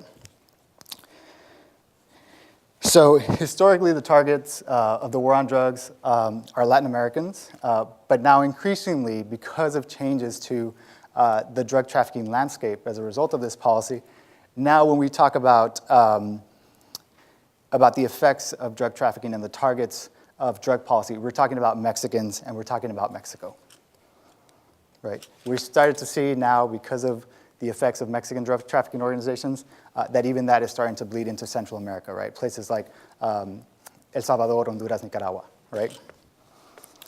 So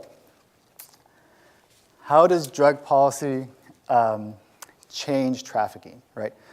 It doesn't happen all at once, right? This is a historical process that leads us into the present, right? Where, right, if you've seen any sort of action movie in recent years, it seems like in more and more of those movies, who are the bad guys, right? Mexican drug traffickers. You see movies like Two Guns, right? Things like Breaking Bad, right? All these elements of popular culture are signaling this very change taking place, right?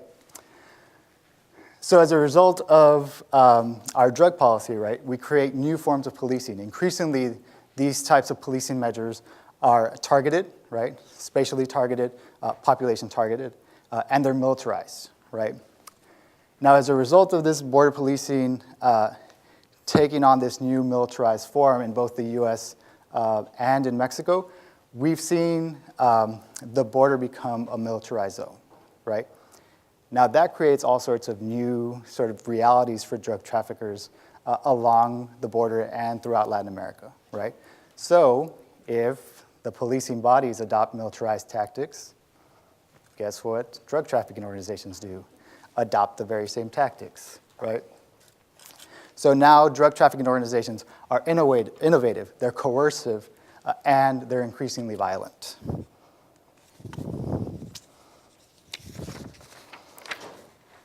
All right, so now we get into the meat of the historical material, right?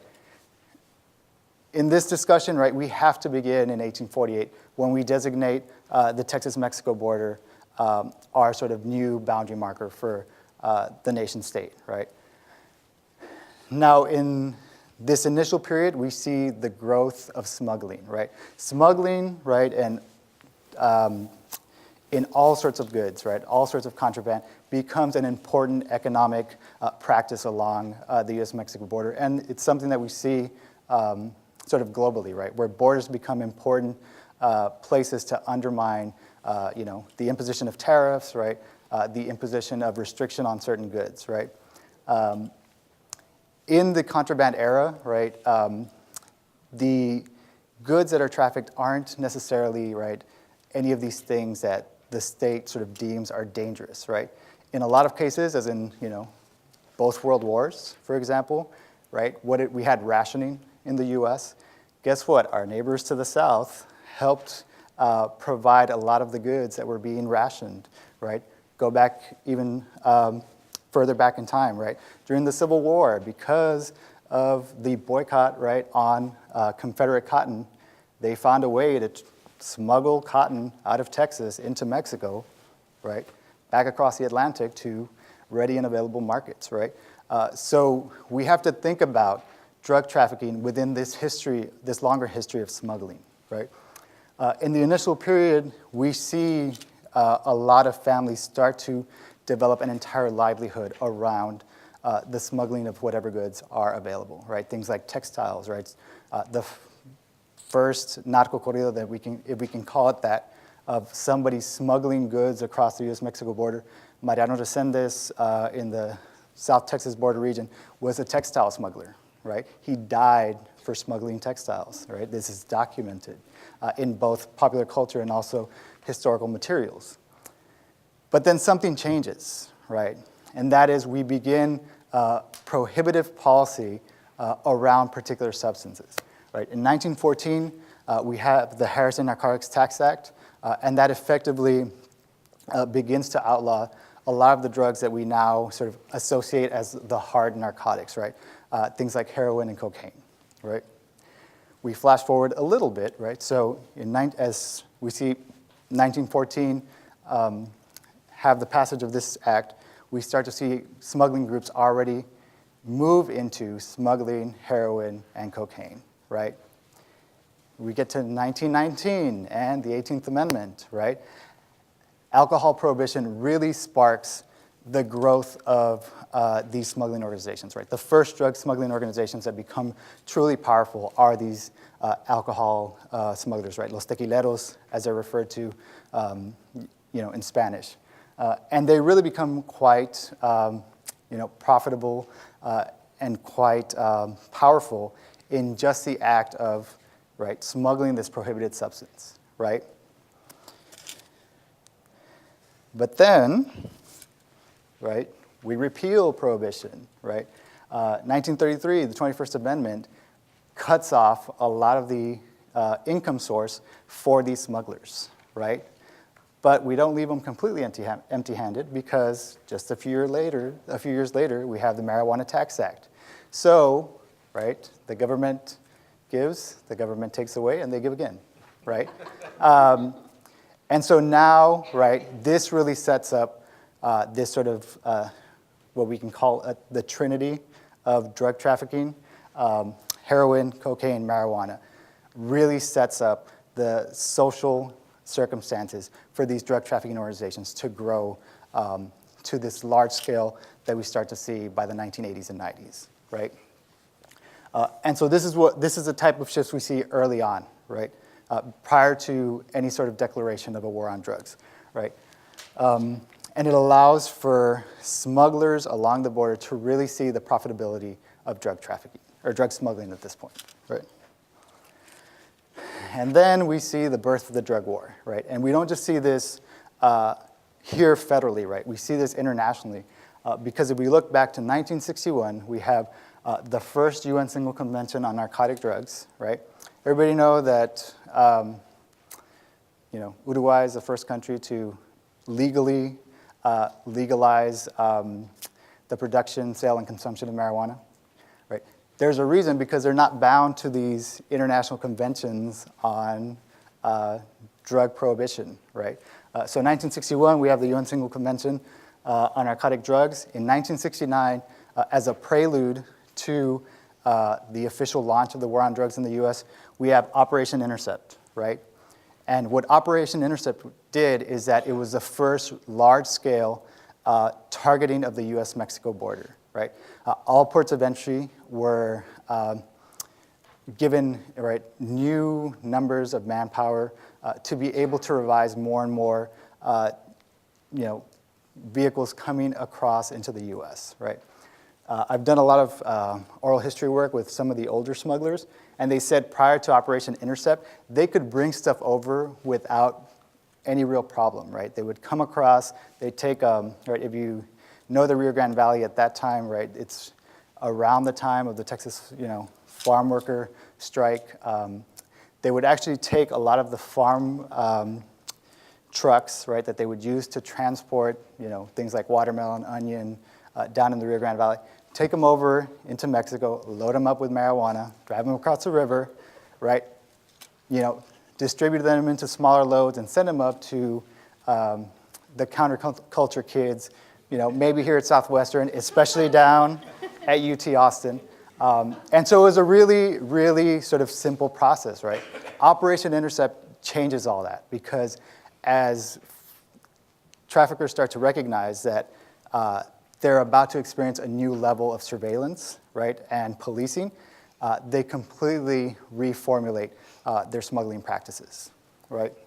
In 1970, the Controlled Substances Act really marks the launch of the war on drugs, because it establishes the types of penalties for possession, transport of these substances, right? And then in 1971, right, we make the boneheaded mistake of signing on to an international agreement to basically prohibit and fight a war against all of these substances, right? That still binds us to this day, right? And so we can't legally, right? People like to talk about how Colorado sort of is in violation of federal law with their legalization. They're actually in violation of international law as well, right?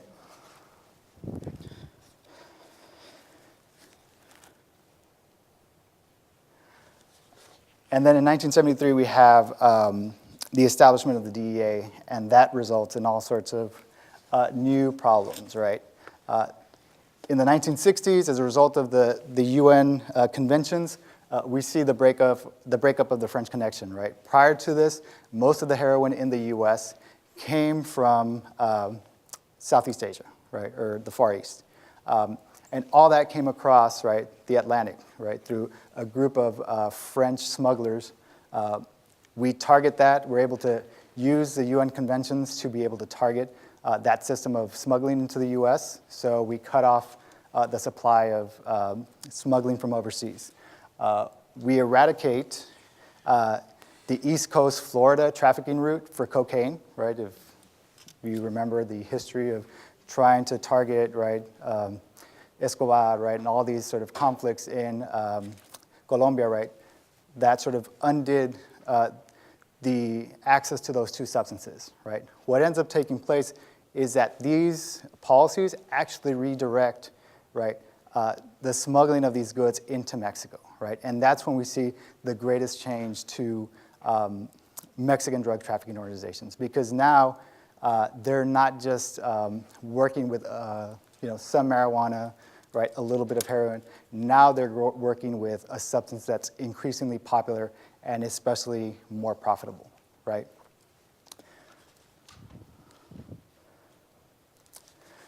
And then this last stage is sort of the contemporary stage we're in, right? This is what I call the American securitization, Mexican militarization moment, right? So after September 11th, right, we have this sort of renewed emphasis in thinking about drug trafficking as an issue of homeland security, right? So we frame the protection of the U.S. from drugs as, all right, drug trafficking organizations are now increasingly violent. They increasingly resort to all sorts of new types of criminal enterprises. They could, right, resort to bringing in members of Al-Qaeda, right, taking some sort of bribe for that, right? So that really sets up the impetus for how we now exert power over Mexico, right? And this really comes into play with the Calderon administration, because the Calderon administration really militarizes the war on drugs in Mexico, right? People like to call it Mexico's war on drugs. That's another discursive tool to try to relieve blame from ourselves, right? But we are actually the chief architects of what's taking place under Calderon, right? Because part of why they were able to get him to militarize the drug war in Mexico is this thing right here, right? Oh. The Merida Initiative, right? What's often referred to as Plan Mexico. What the Merida Initiative did is that it provided an incentive for the militarization of the drug war in Mexico, right? It's a $1.6 billion award package to Mexico to be able to fight this war on drugs, right? The issue was that prior to this, Mexico was trying to find other ways to combat the war on drugs. And part of what they did was that they decriminalized the possession of certain amounts of these substances, right? In an effort to try to, right, pull back some of the restrictions and some of the targeting of these populations, right? That really upset the American government, right? And so this emphasis on militarization really starts to sweeten the deal, right? And this huge award package around military money sets up that imperative, right? And then the last part of it is this renewed emphasis on capo, capture, and extradition, right? We see as part of this, right, Ociel Cárdenas Guillén, the leader of the Gulf Cartel, right, captured, extradited, right? In Mexico City, the Beltran Leyva brothers, right, are targeted. A lot of the individuals, right, more recently, right, those of you from Laredo, La Barbie, right, gets captured and extradited. And then, right, the most infamous of all drug traffickers, the one no one can catch, right, finally gets caught, El Chapo Guzman, right, worth more money than everyone in the world put together, it seems like, right, gets captured, right. That has significant effects, right. That policy creates all these new sort of alignments within Mexico. And some of these effects are, right, the militarization of Mexican drug trafficking, right. We see the birth of Los Zetas, right, a group that's actually trained using U.S. drug policy money, right. They're trained as an anti-drug task force. They're part of a special division of the Mexican Special Forces, right.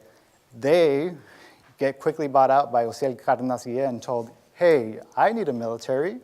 Y'all seem to be the best available soldiers in this nation, right? I'll take y'all. Name your price, right? That leads to the consolidation of power in organizations, right? And also, right, because Los Zetas are so effective, everybody wants to have their own group like Los Zetas, so everyone starts to militarize. We have a group like Los Negros in Sinaloa, right? Los Pelones, right? All these groups develop to try to emulate what Los Zetas are doing, right? And at that point, Los Zetas, right, in 2007, 2008, they're still able to work under the directorship of a strong leader. Because we target their capo, right, it creates all sorts of problems with allegiance for their organization.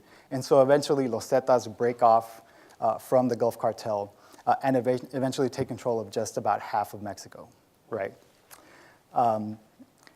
Aside from that, we see the expansion of organizations' criminal activity into things like, right, oil smuggling, things like immigrant smuggling, right? If you heard back to right around the time that this sort of split between the Gulf Cartel and Los Zetas takes place, we hear about the San Fernando massacre, right? Where dozens of immigrants from Central America and Mexico are basically massacred for not sort of giving into the will of these drug trafficking organizations, right? And then we have especially the targeted recruitment of young people, right? Los Zetas start to set up training camps, right? They start to recruit young people to be sicarios, right? To be lookouts, all these things, right?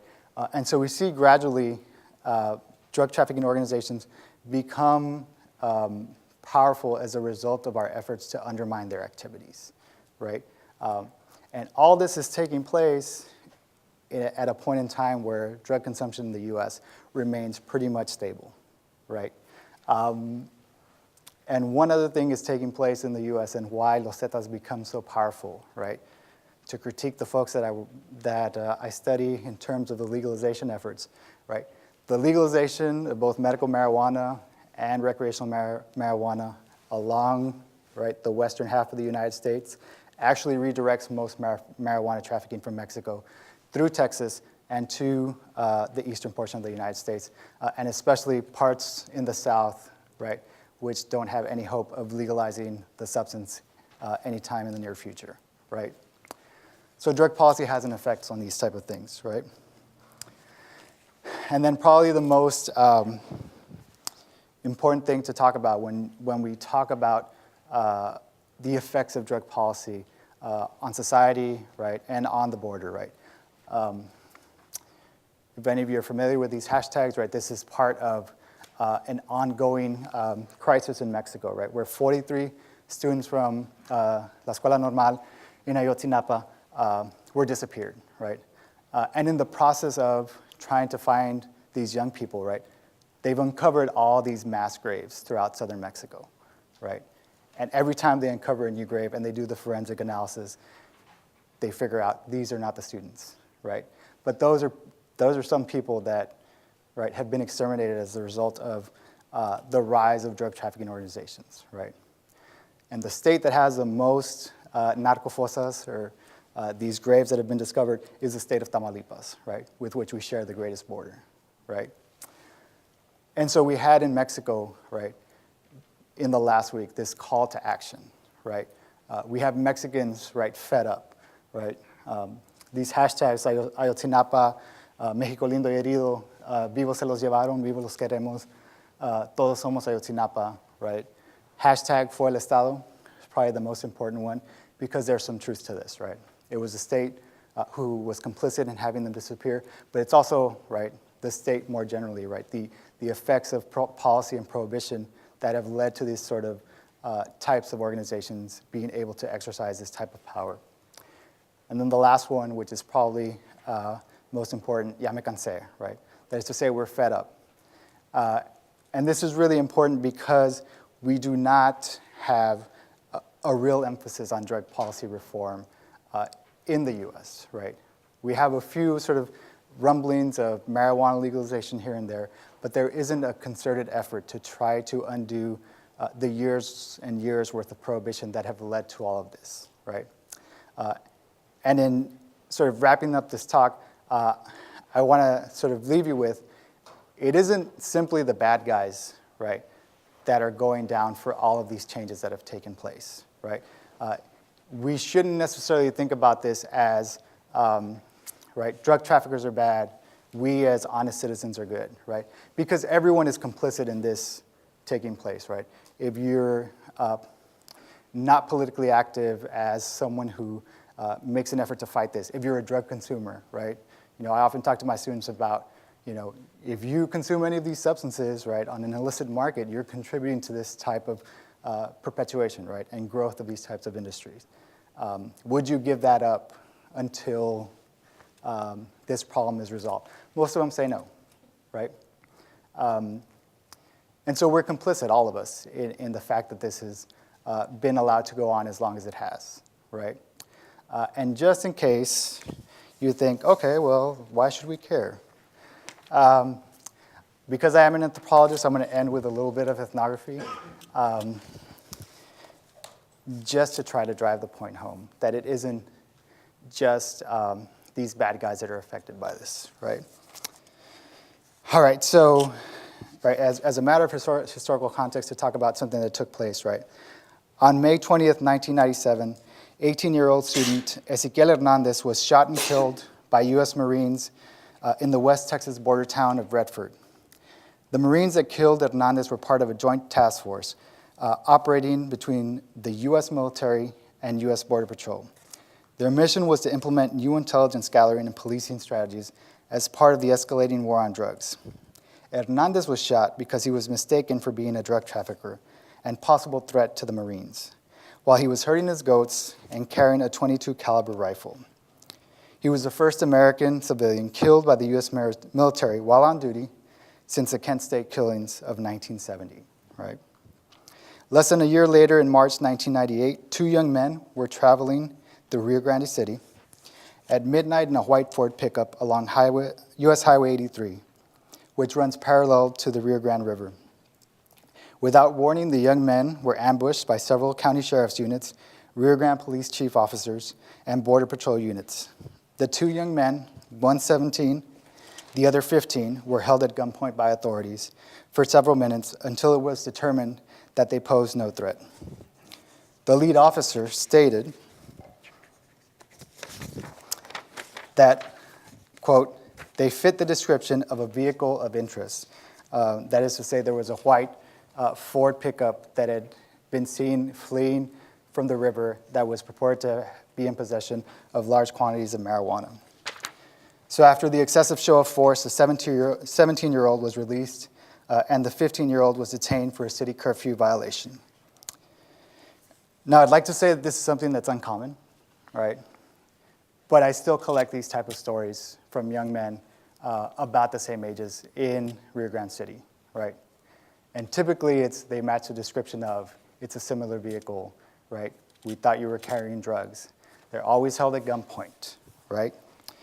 So the effects of trying to control these substances have dramatic repercussions for people along the border.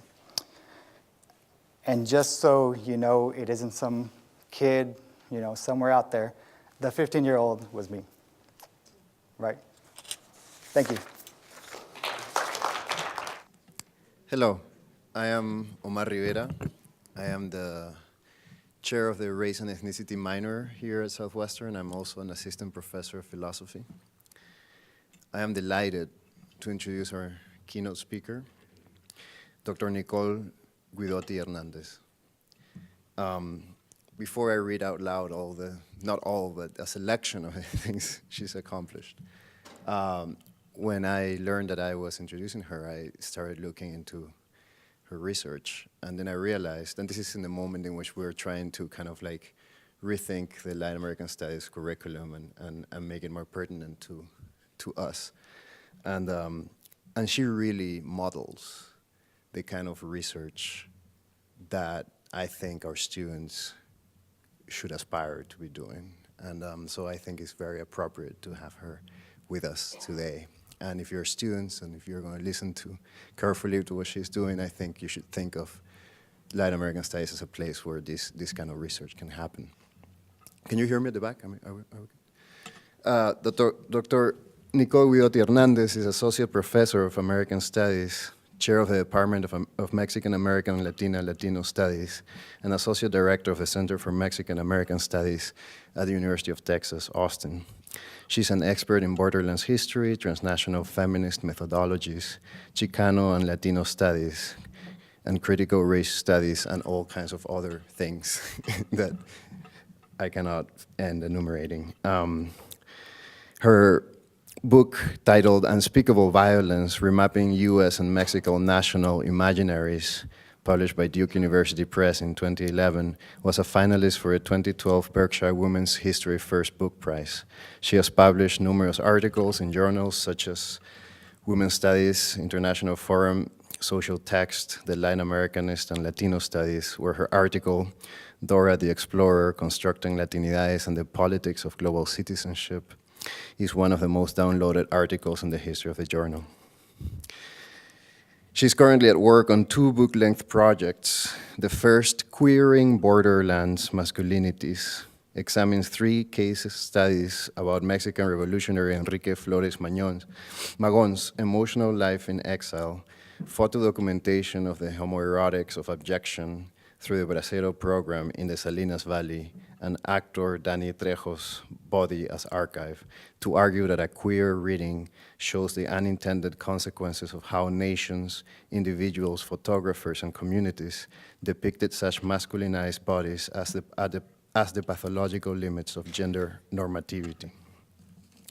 The second book is tentatively titled A Tale of Two Sisters, the Santa Cruz Family in the Making of Race, Gender, and Capitalism in the Transnational 19th Century US-Mexico Borderlands. In it, she traces the ascent and descent of 3 generations of Tucsonense Mexica indigenous women's movement along the capitalist and racial spectrum from 1836 to 1950. The 2 sisters named in the title, Atanasia Santa Cruz de Hughes and Petra Santa Cruz Stevens, Spanish and Pima Indian Mexican, served as community brokers of social and capitalist relations in the transformation from Mexican to US territory for the Tucson Pueblo between 1850 and 1910. Her talk today is based on this book. Welcome.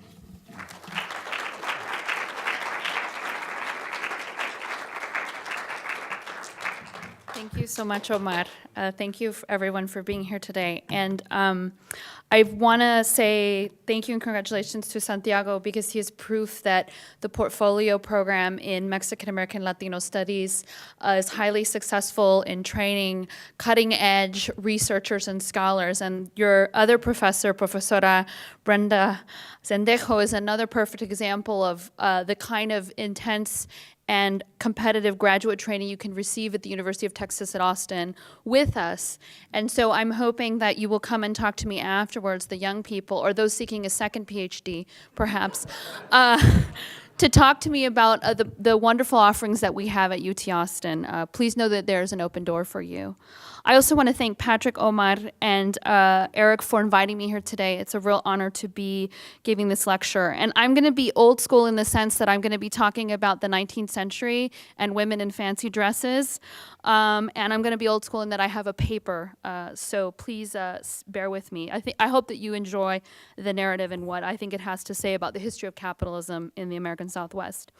So this woman right here is Petra Santa Cruz Hughes.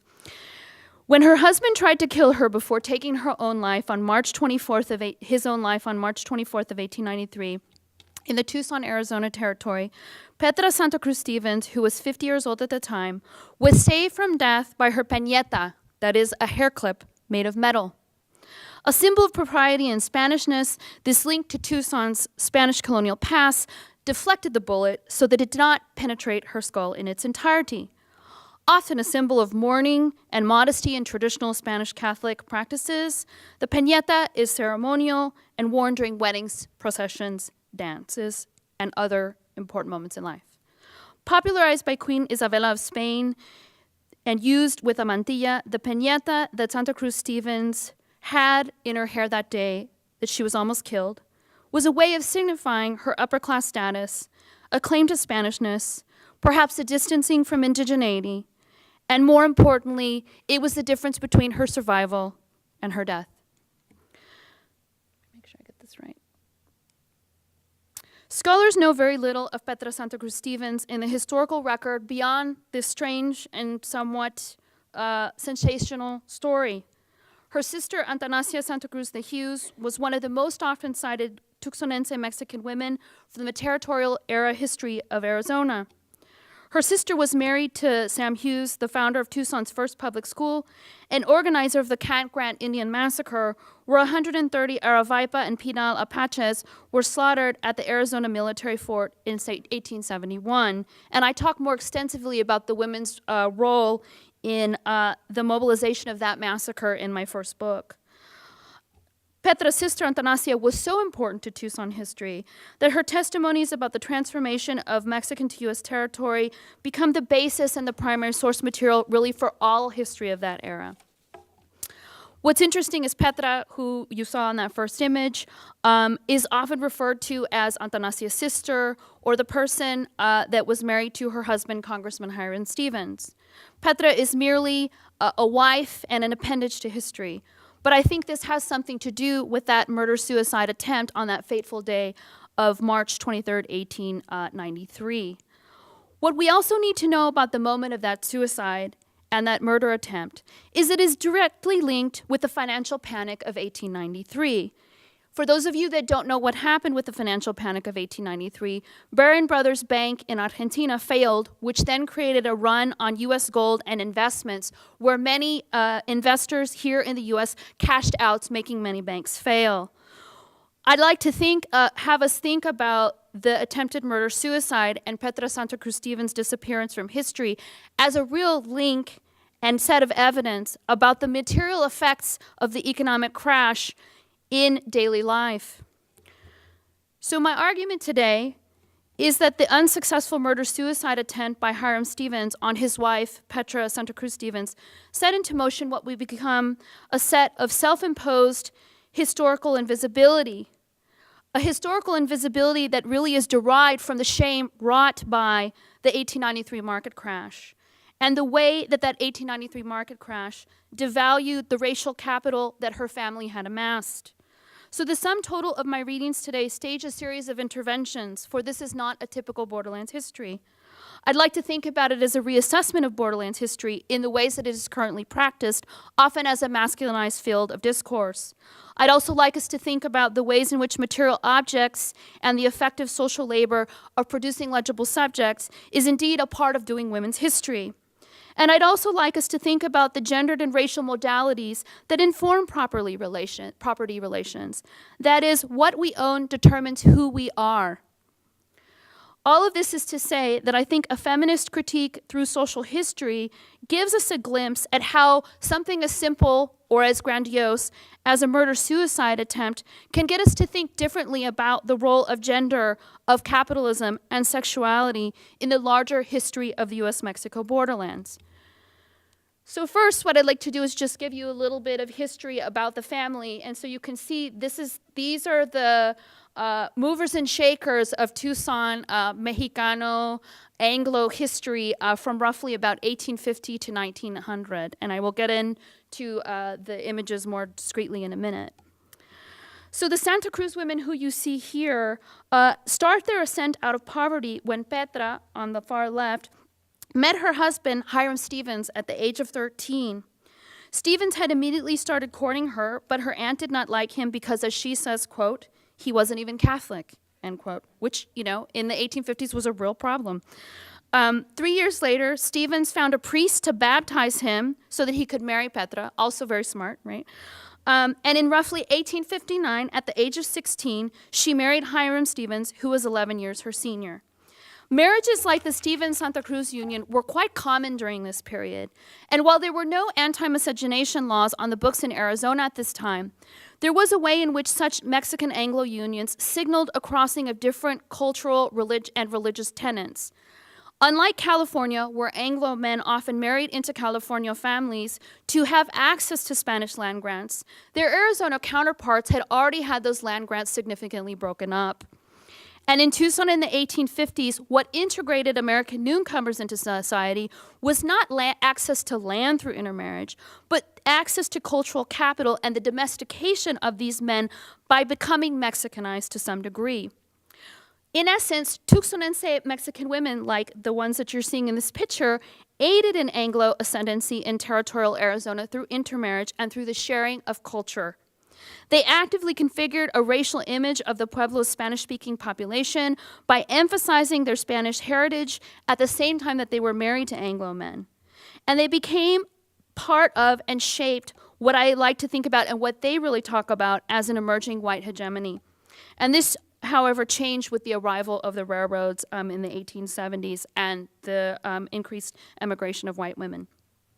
And so while ideas about race and interracial marriage were somewhat flexible for these Mexican daughters of those who settled the Tucson Presidio because they claimed whiteness and Spanish ancestry, the question of skin color was still tenuous and anxiety-causing because brownness was linked to indigeneity. And if you know anything about the state of Arizona, there was, a 150-year-plus conflict with the Apaches and with the Yaquis, well up into the 1930s, that sort of sets the tone for why this question of race is so tenuous. And so those wars, even with the surrender of Geronimo's men in the 1890s, supposedly signaling the end of border warfare, these ideas and ideologies really colored race relations in southern Arizona. So much so that being a Mexican mistaken for an Indian had many consequences. And thus the only way to achieve racial, social, and cultural distinction was to police the racial boundaries and claim the rights of citizenship by defending small-scale private property. That is, really participating in Victorian ideas and ideologies of wealth and capitalist accumulation.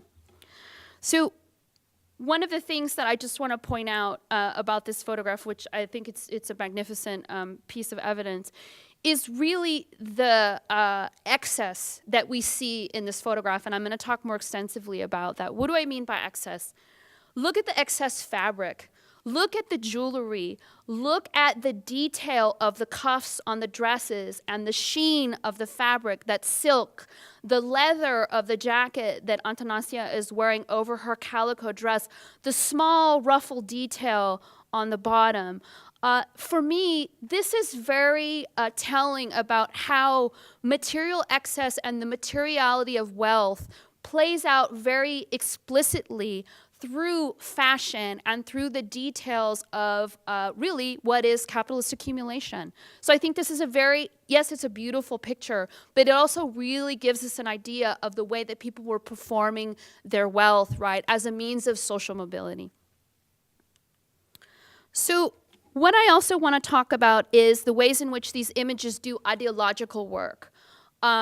This particular photo, I think, as the previous one, sort of gives us a way to think about that small-scale property ownership, both in terms of land, but also in terms of material goods, through family records. And studio portraits like this one by Washington, D.C. photographers and the Bowman Studio from Territorial, Arizona, document the ways in which Petra Santa Cruz Stevens iconographically distanced themselves from the lower classes and indigenous peoples through property ownership, proximity to governance, and self-possession.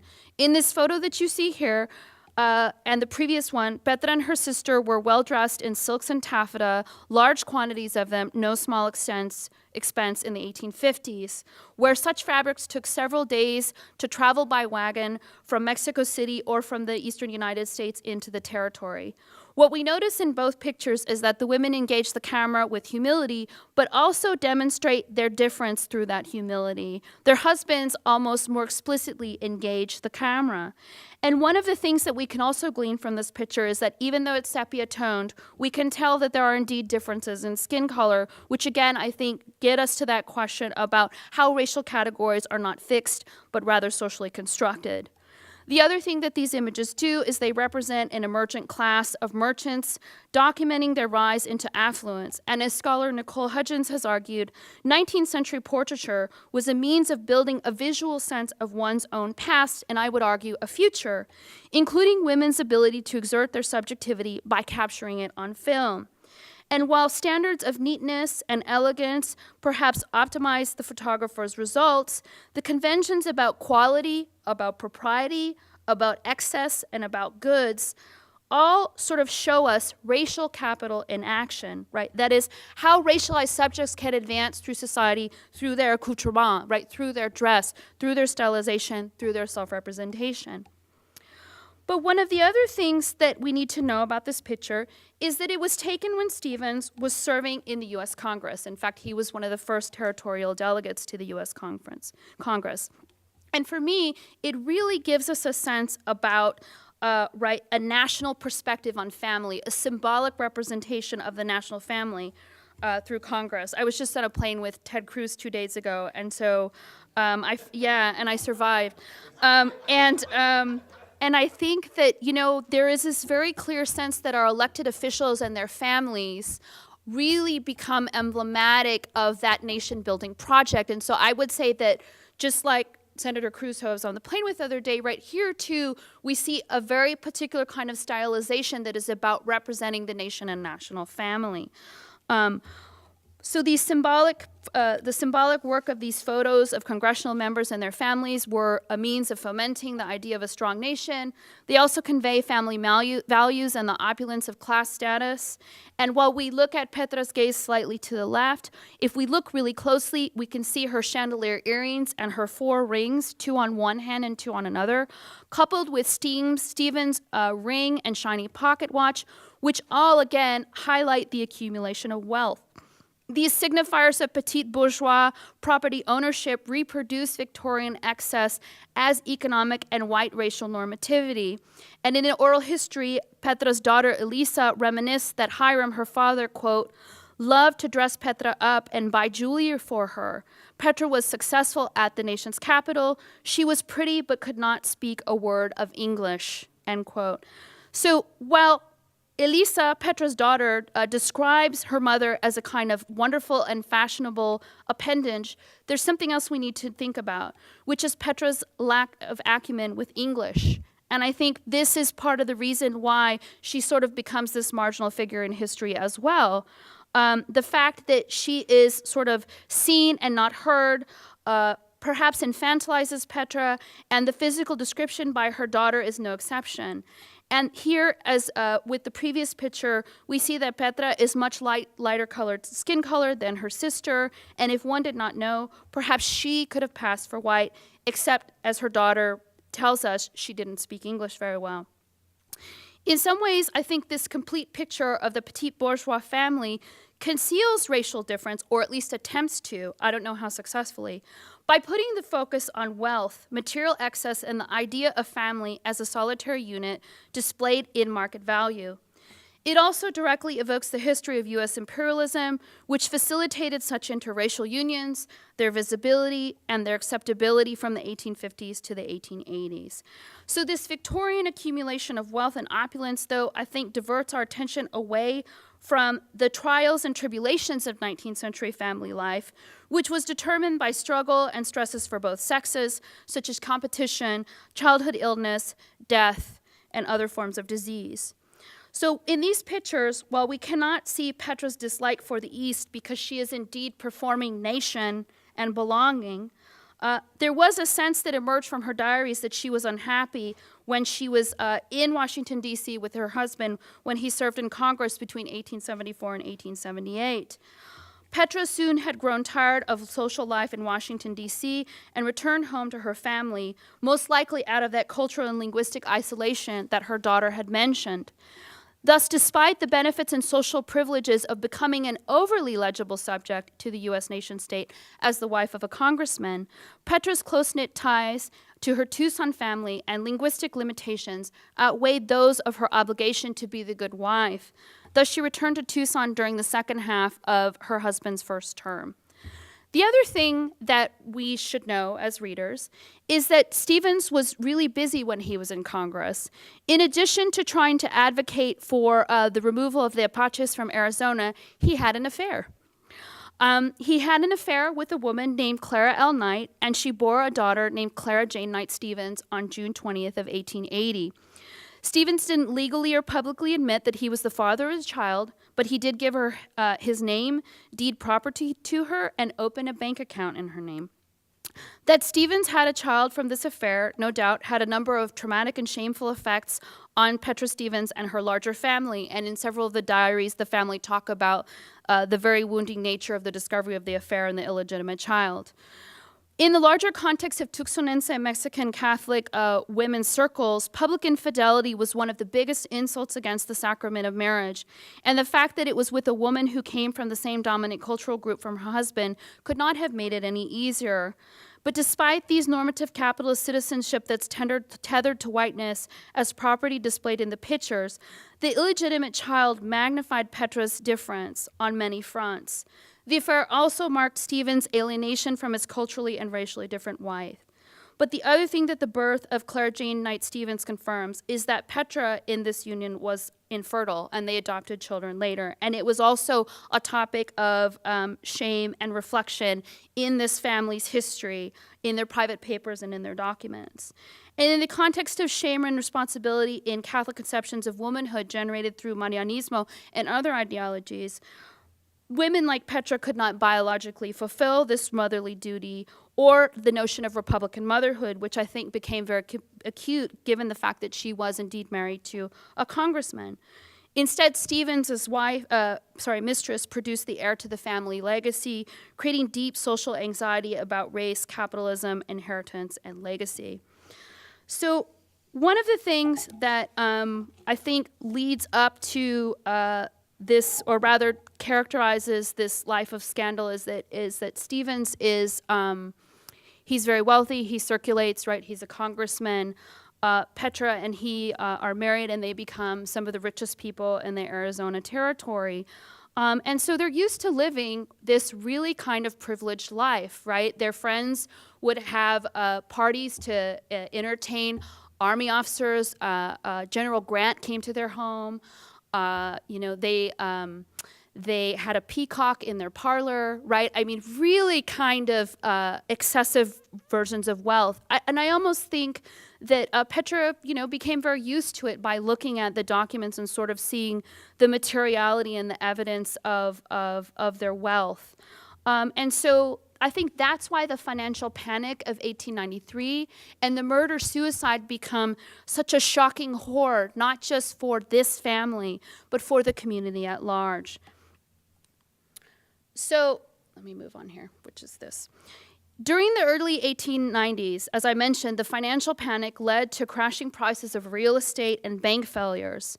They reflected a too quickly expanding modernity brought to the region by the arrival and rapid expansion of the railroad. This, in addition to overgrazing, prolonged drought, failing businesses, and an economic recession, took men and women like Petra and Hiram Stevens from being the richest in the territory to what they might have considered dire poverty. The arrival of the railroad and the end of the Indian Wars, in theory, should have stimulated the local economy because it opened the space up for goods to pass through the territory unfettered. However, Arizona's once booming economy was no longer controlled by local merchants, and instead by the Union Pacific Railroad and Southern Pacific of Mexico, in addition to foreign investors and speculators, which were responsible for moving goods and doing trade transactions across national boundaries and in the locality of the territory. What I think we need to think about in terms of how this economic crash bared on their daily lives is the fact that this was a speculative modernity. It was a modernity wrought by capitalist speculation, and it had a human cost, and that Stevens and his family were not particularly prepared for this new phase of speculative capitalism. For example, he had an investment as the sole owner of the Gas Light Company, founded in the 1880s, which provides a concrete example of speculation got wrong because the city decided to switch to electric power in 1893, rendering his stock worthless at the time of his death. Stevens also liquidated his holdings in the Cosmopolitan Hotel, known to be the finest hotel in the territory, for $2,800, which was less than half of what it was worth on March 11th of 1893. After selling this hotel, he then sent $400 to his 12-year-old daughter, Clara Jane Knight Stevens, in Washington, D.C., and deposited the remainder of the money in her account. 2 days after that Gaslight Company went under, and 2 days after he sold the Cosmopolitan Hotel, Hughes and Stevens and Company, his other business, was deep in debt, shut its doors, and seized by creditors.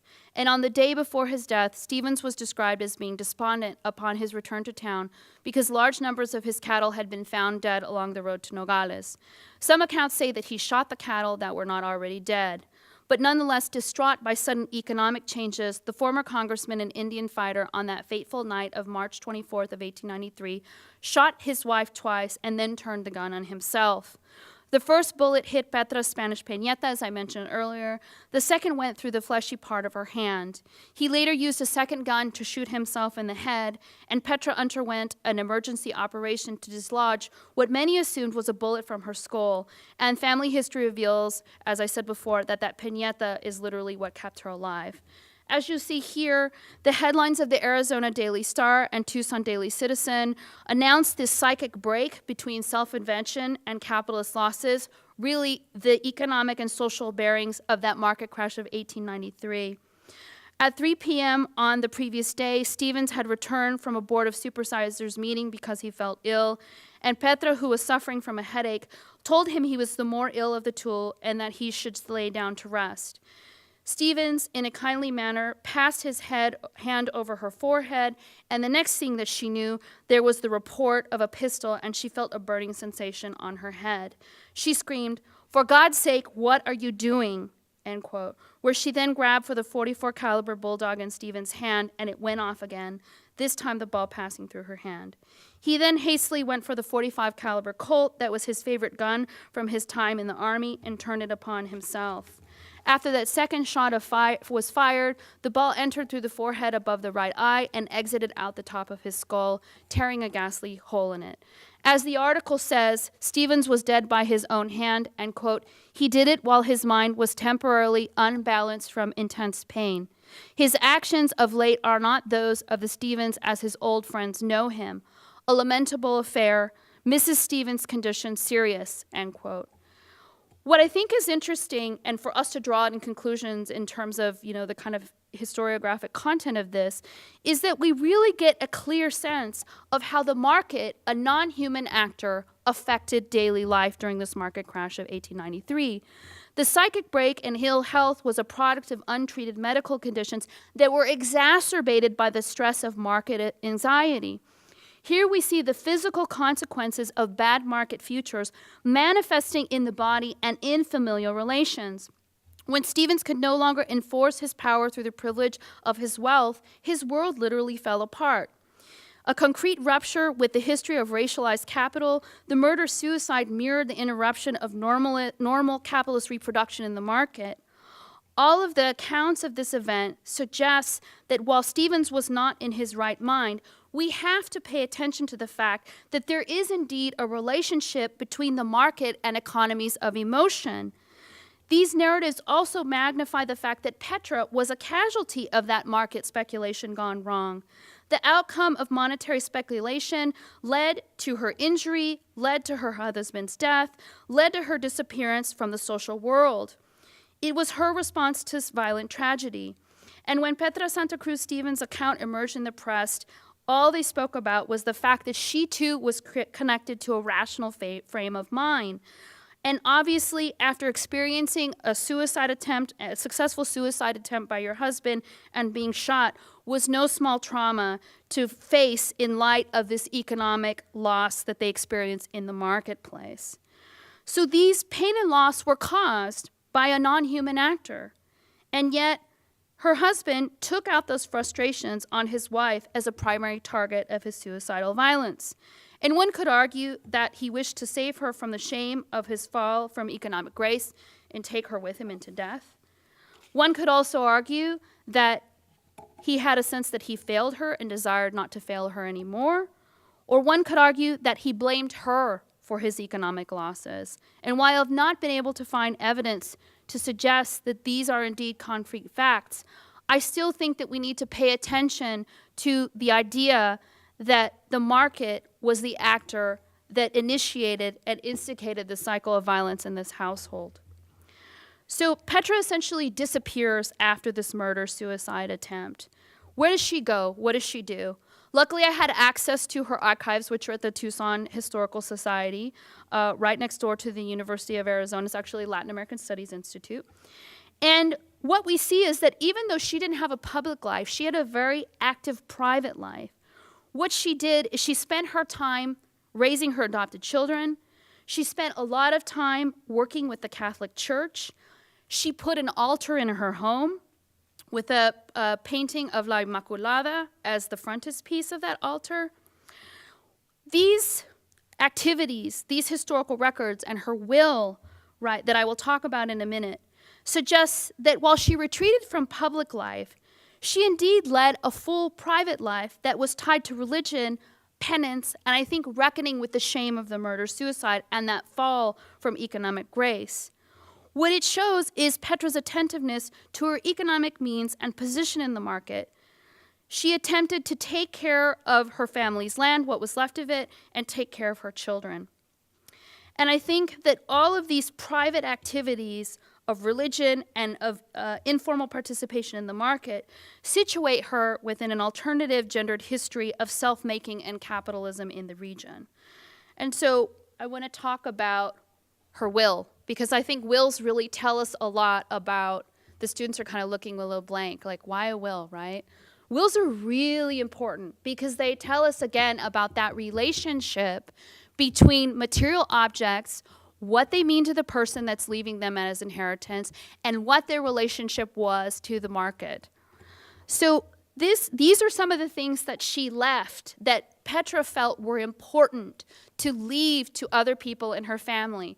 So she left a piano, pillow shams, a homemade quilt, a Spanish silk shawl, the painting of Our Lady of the Immaculate, $50 to the Sisters of St. Mary, $50 to the Sisters of St. Joseph Orphanage, $126 to the parish priest at St. Augustine's Cathedral. I can only think that they probably had Sunday dinner together, that because she left that money to him, as some of my tias have done.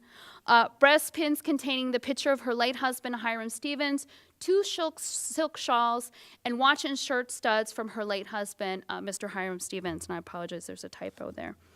So why should we pay attention to this will? What does this will tell us? It tells us a lot. It tells us what Petra valued at the time of her death. It tells us what she held dear. It tells us of her emotional ties to her husband, even though he tried to kill her and he killed himself. So the first few items on the list, the piano and the pillow shams and the quilt, were left to her adopted daughter, Elisa. But what's interesting is that she was also left the silk shawl, but then Petra struck it out and amended the will about 7 days before she died, which tells us that her relationship with her daughter was probably not very good. Instead of giving that shawl to her daughter, she gave it to her friend Sarah Sanchez, and she willed her prized painting of Our Lady of the Immaculate to her friend Carmelita Romero.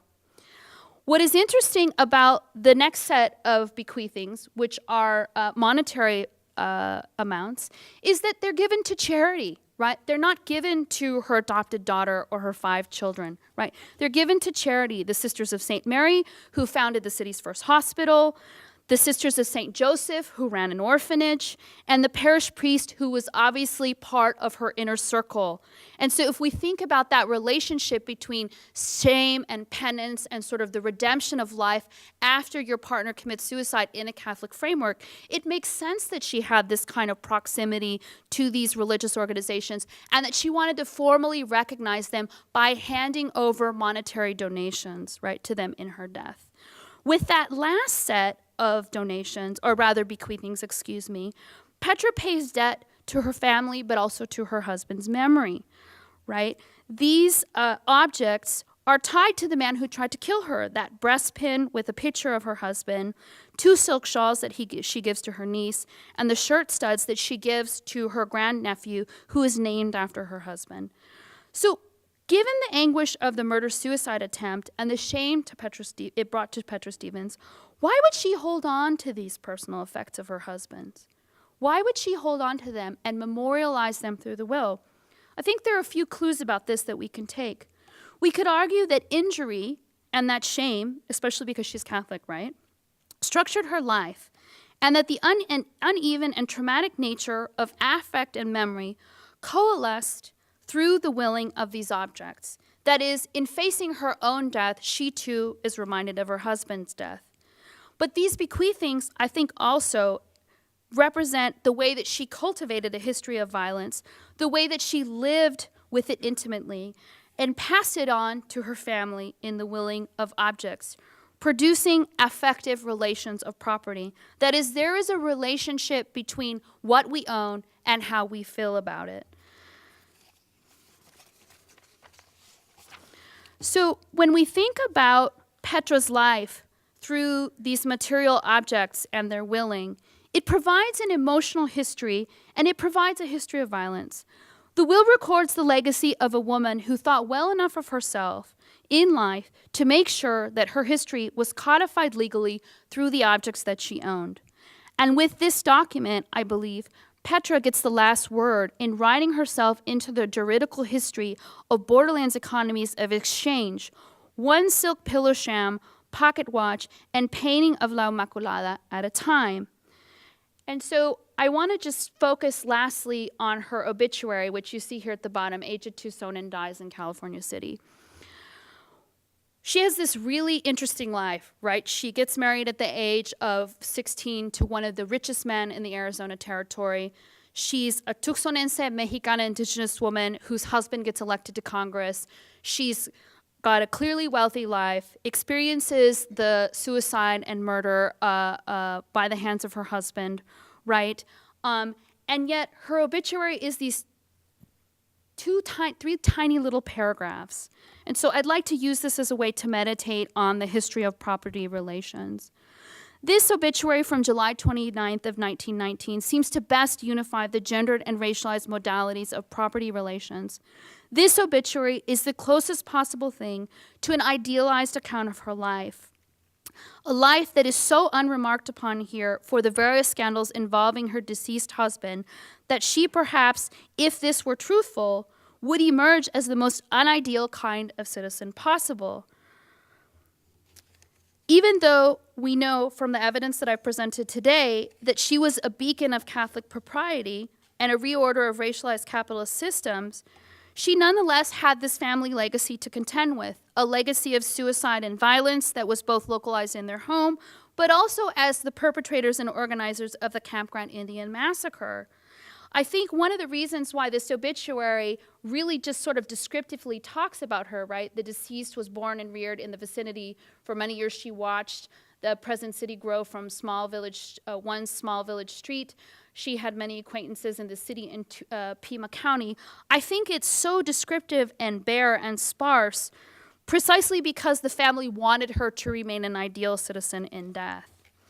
And so my sense is that what we need to think about with this vast history of Petra as the subject that rises to prominence through a capitalist system and then descends from prominence because of the market crash of 1893, we need to think about the fact that her life story provides a kind of complex narrative of the social, economic, and gendered and racial transformations that make up borderlands history.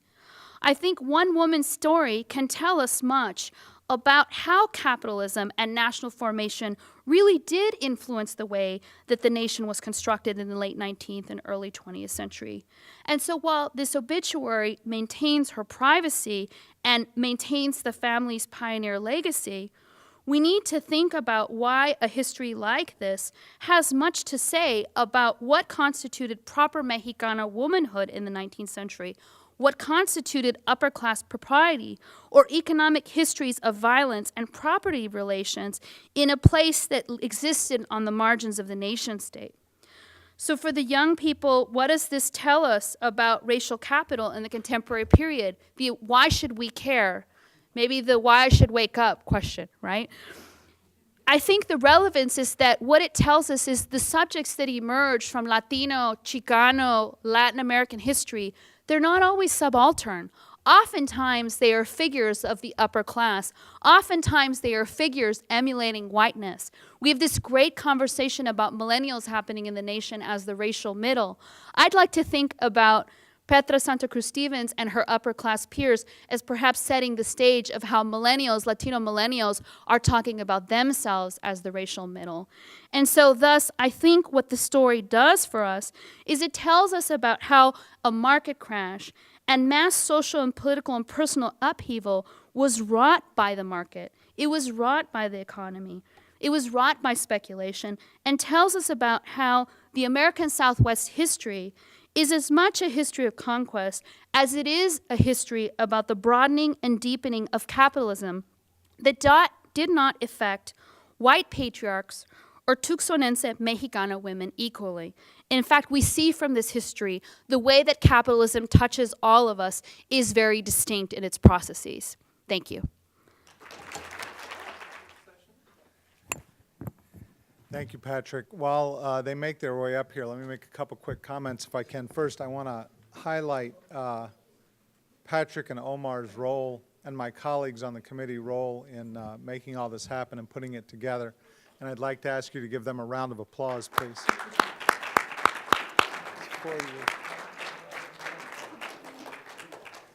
Secondly, I have to tell you that this has really been an exceptional opportunity for me. 24 years ago, I interviewed for the job here to be the first of what was over a period of 10 years of a set of Latin Americanists that Southwestern hired with the idea of building a Latin American Studies program. And when I tell you it has been a process, it has been a process. But my colleagues are, make it a real treat, and it's delightful to be part of this. Finally, our speakers of the last 2 days, I think, have presented us with a really phenomenal array of things to talk about and to think about. I have learned a great deal, both in terms of breadth and depth, and it's a really exciting opportunity to have them be able to take some time here at the end to reflect a little bit on what they've said and talked about with each other, but also to answer your questions as well. So with that, I'd like to open it up to you all. I think there's a microphone, right, that we can. Do we have one for the audience? No, but anyway, we'll see if we can make this work. You guys, be loud. You're Southwestern. Come on. So questions, comments, concerns. Sam? So, my question is for what's her name? Nicole. Mm-hmm. Oh, for Nicole. So.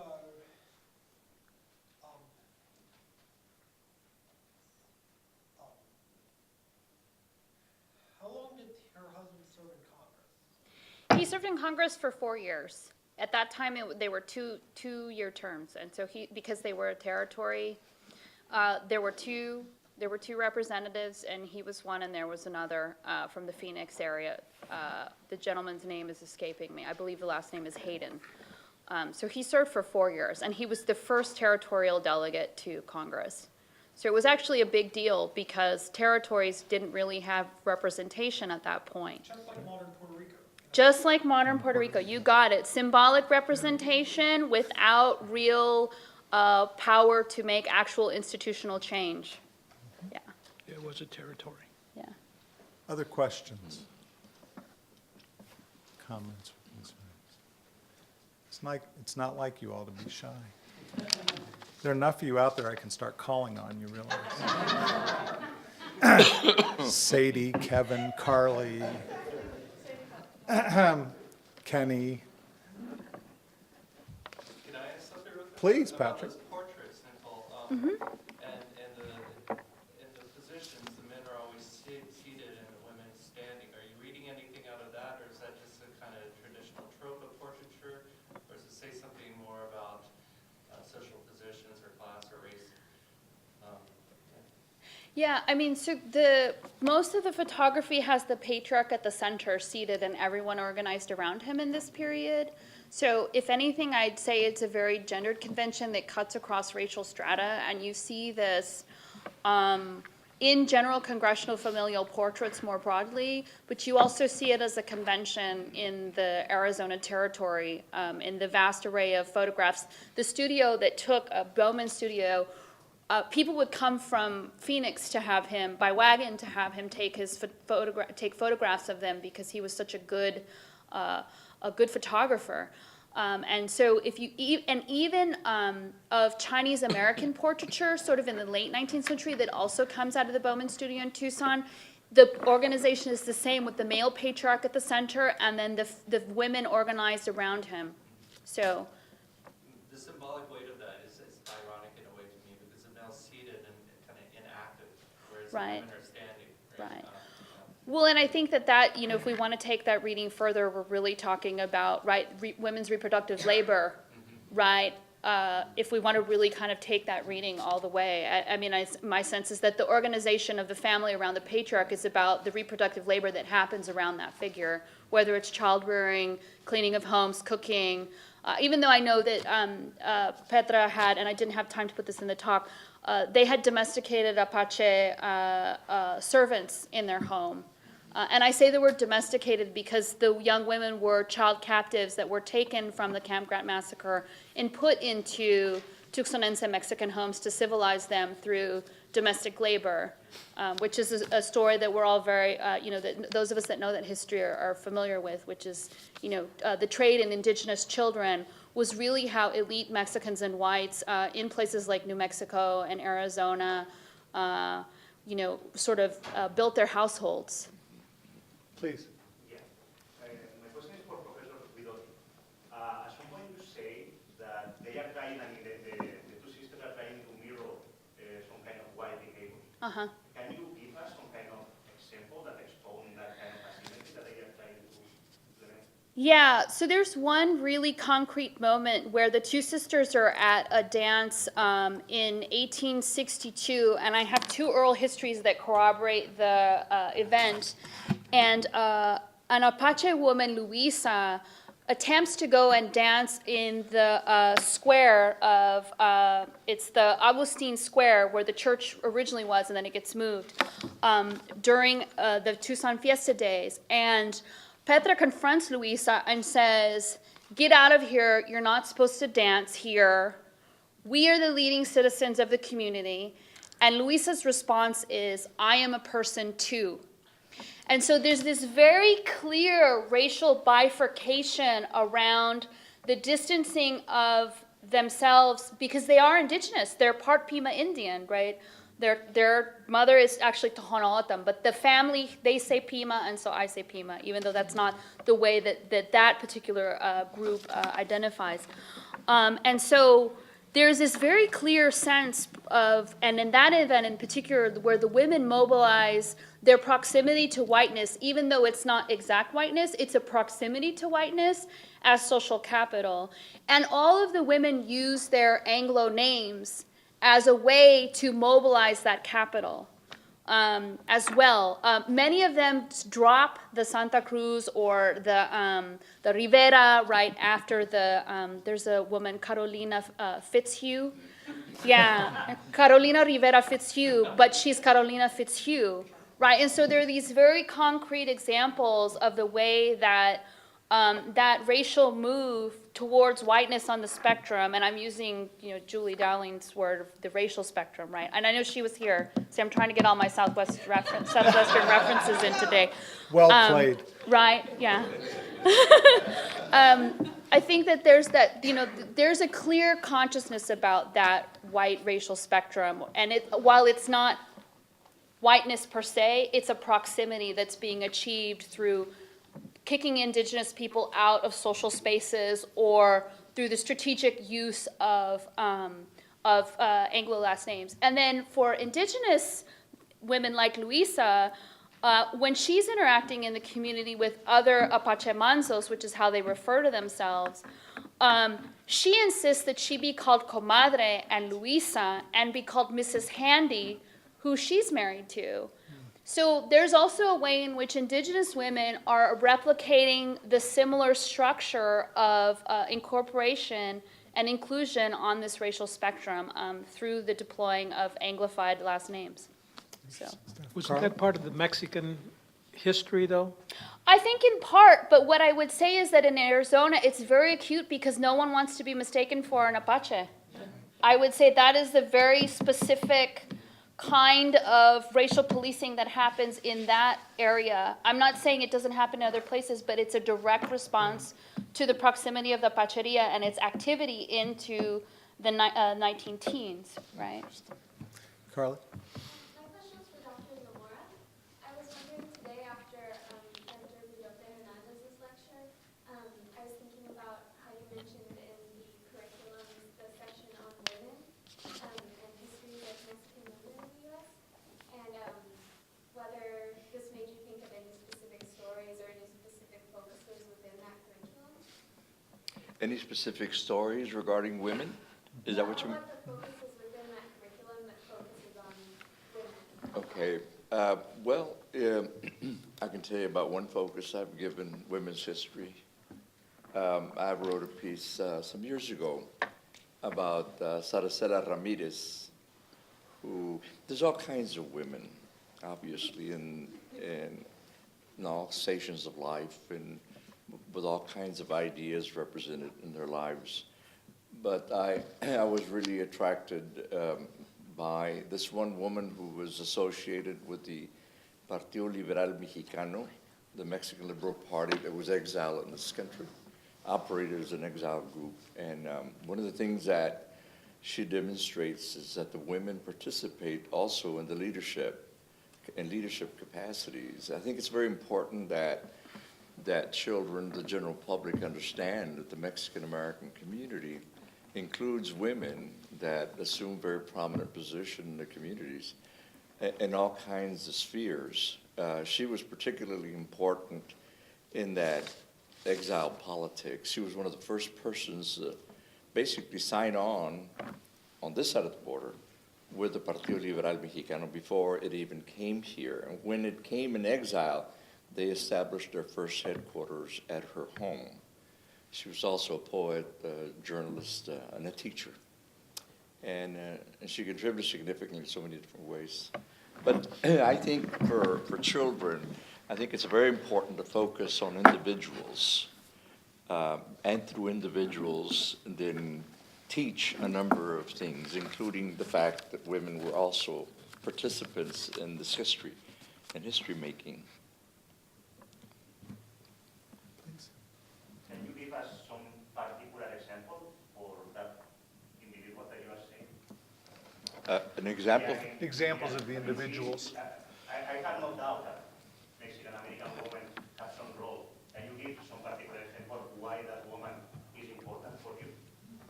Well, she was very important because I think, I believe that her life says a lot of things about her in particular, but through her, we can see a lot of things that are very important in the community.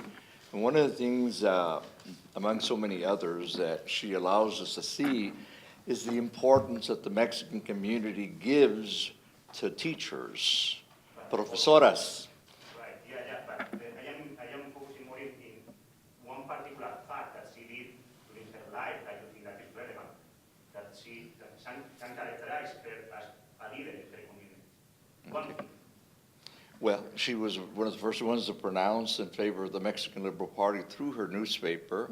She also collaborated very closely with the women and the men in the leadership of the exile group by publishing articles on the Mexican Liberal Party, by helping to raise funds, by assuming leadership positions along with the women when the men were imprisoned. There are many others. But what I was going to say is, I think a lot of times we ought to go beyond the individual and use the individual, in this case Ramirez, to see what she tells us. And for me, one of the things that was very important is the community does really value the role that teachers, most of whom were young women, played in schooling the children.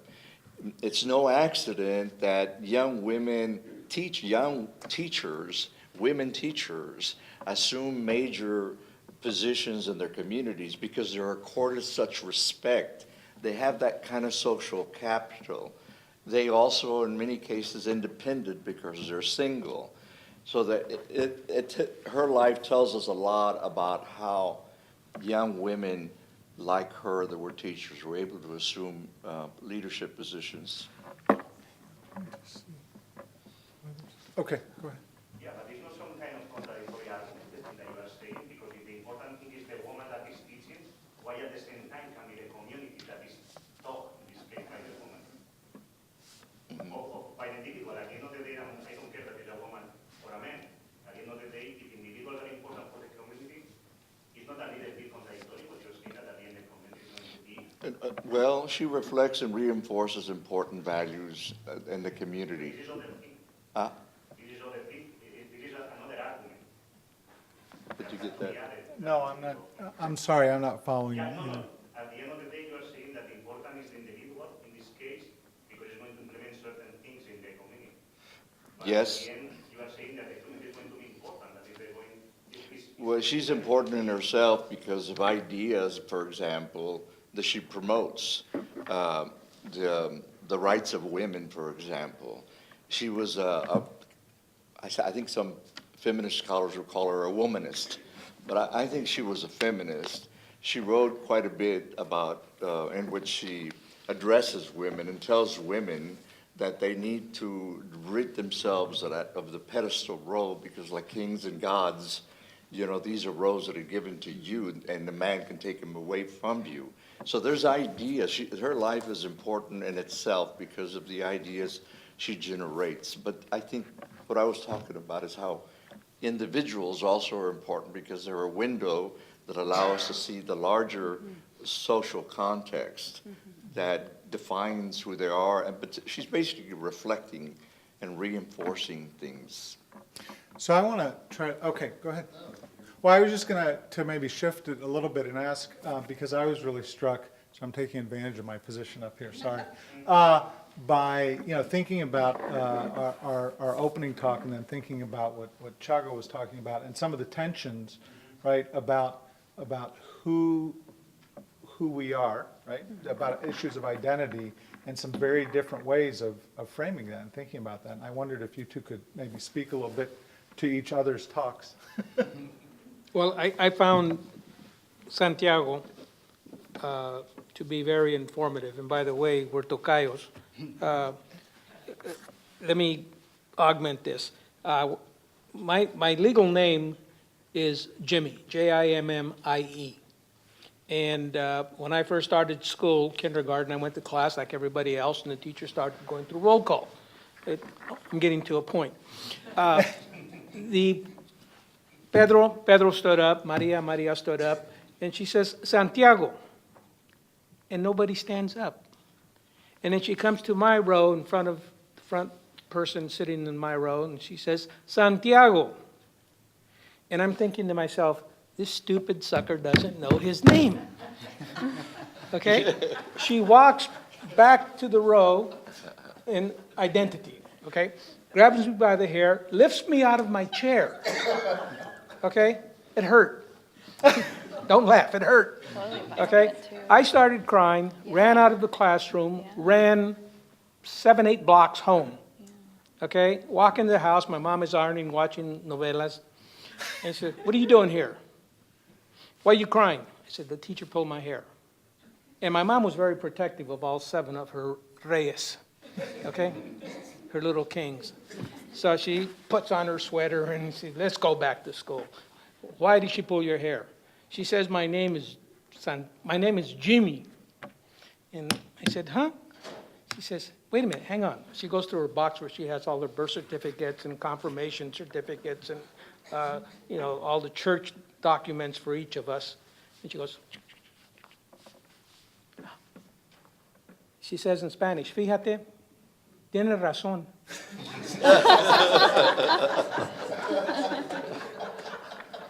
You know what? She might be right. And I said, what do you mean? She says, well, when you were born, the lady asked me what your name was. And I said, it's going to be Santiago Luis. And the lady says, what's that in English? My mom says, you know, I don't know. I think it's like Jimmy. And the lady put down Jimmie, not Y-I-E. Okay? Must have been from the South. But this whole issue of identity, I shortened it to Jim over the years. And I think that like Petra Santa Cruz and her search for identity found it in her husband, I think my success professionally, academically, and societally is due to the fact that my oldest brother is Manuel, my sister's Angela, my next brother was Eugenio, I was Santiago, and I was Santiago until I started school. Everybody in my family, Santiago, ven aquí. And so, to me, I was Santiago. Abrupt awakening, but that identity thing has, I think, a lot to do with your trappings and how you surround yourself and who you relate to. has a lot to do with your identity and how quickly you can assimilate or look like you're assimilating. So I think that your point, I have 7 brothers, okay? And they've all dabbled in a variety of substances. And I'm always amazed by the number of Latinos and blacks. New York Police Department, profiling issue comes to mind, is that we're always stopped in terms of we're always suspicious. If I was in Texas, by the way, I wouldn't buy a white pickup truck. But I think that the point is that we have to adapt to the things that we're doing or that we experience. And I think that your survey, your research was, I think, very, very insightful. The one thing that I think we probably need to explore for those of us who are involved in, I follow police shootings, okay? And the number of police shootings a year for young Latinos and blacks, Ferguson is just the most recent example. A few months ago, there was a 13-year-old kid in Northern California who was walking down the side of the road with a BB gun that police said looked like an automatic rifle. They both stopped, drew their guns, told the kid to drop the gun, yelling at him. The kid turned around, and as he turned around, 13 bullets into the 13-year-old kid. So to me, the whole issue is there's a lot more there than meets the eye. And one of the people, or one of the organizations that I am really concerned about is the whole privatization of prisons in this country, who are lobbying police departments and law enforcement to exercise that profiling and stereotyping of our communities and have a tendency to shoot first and then ask questions. And believe me, folks, I have, might be a next book, but I have right now probably 30 to 35 examples in the past 5 to 7 years of unnecessary shootings of unarmed people because they happen to be at the wrong place at the wrong time. And we have no control over where we are in our communities. Identity.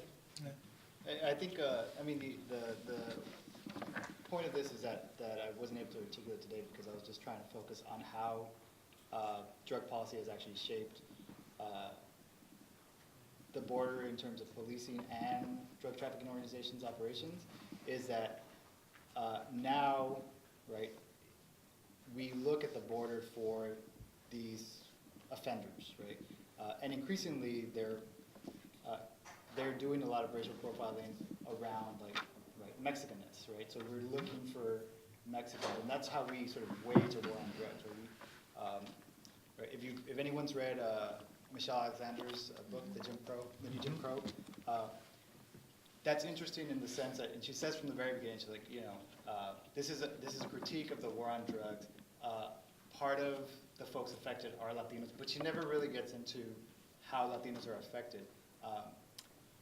And that book was very powerful in bringing to light the injustices that African Americans have experienced around the war on drugs, but it also achieved another really problematic sort of end game, right? In the sense is that it sort of redirected that attention now to Latinos and Latin Americans, right, and specifically Mexicans, right? So it's able, right, we're able now through this sort of argument and discussion of the injustices of the war on drugs to say, there's a lot of African Americans in prison that need to be released. There's a targeting of African Americans, but there isn't that same recognition of how Mexico specifically has been affected, the U.S.-Mexico border, and how we've really seen the deterioration of social life, right?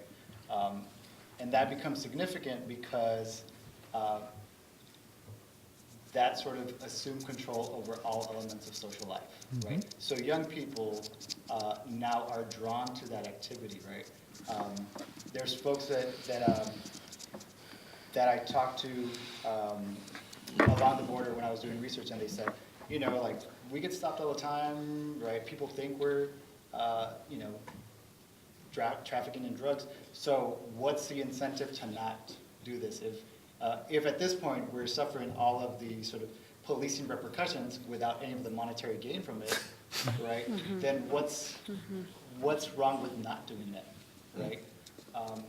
And so I think, you know, it's sort of a circular process of how folks start to see themselves as criminalized, and how it really restricts mobility and movement, right? Not just social mobility, but also like actual physical mobility. We talk about folks along the border, right? And we have a lot of students here at Southwestern from towns like Laredo and the Rio Grande Valley. They're here and they have the ability, I was in the same position, to be able to move back and forth quite effectively. But some of our peers down there do not have the same privilege that we do. And they're essentially fixed, right, in their mobility and their ability to not just move up in terms of income, but also, like, they can't even leave, right, the space between Laredo and right, the checkpoint in Falfurrias, or just right in Laredo's case, it's even closer, right? So they can't really move outside of the border region because they're so suspicious looking, right? And they garner so much attention. It's really interesting. So, okay, Sadie, and then. Dr. Guerra, I was wondering if you could kind of tease out those gendered and class relations that also like happen, I guess, in this trafficking. Well, because when I think of like drug smuggler, I think of like a poor young man, Mexican man, basically. And so, but now that we're talking about like mobility and I guess like race generalizations and these things that are happening, I'm wondering if like, are you seeing like some of the gendered things that are happening differently where it's like. I mean, here's the interesting thing about and something that I talk about in like my larger work, but I can't address in 30 minutes, right?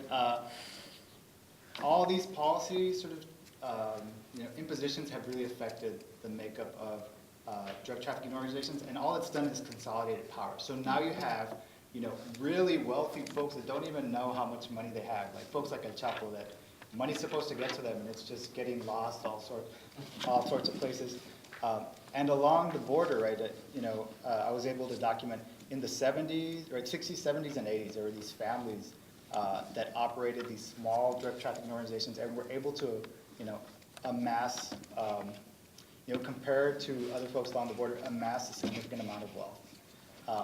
And that all starts to change as power starts to get consolidated, right?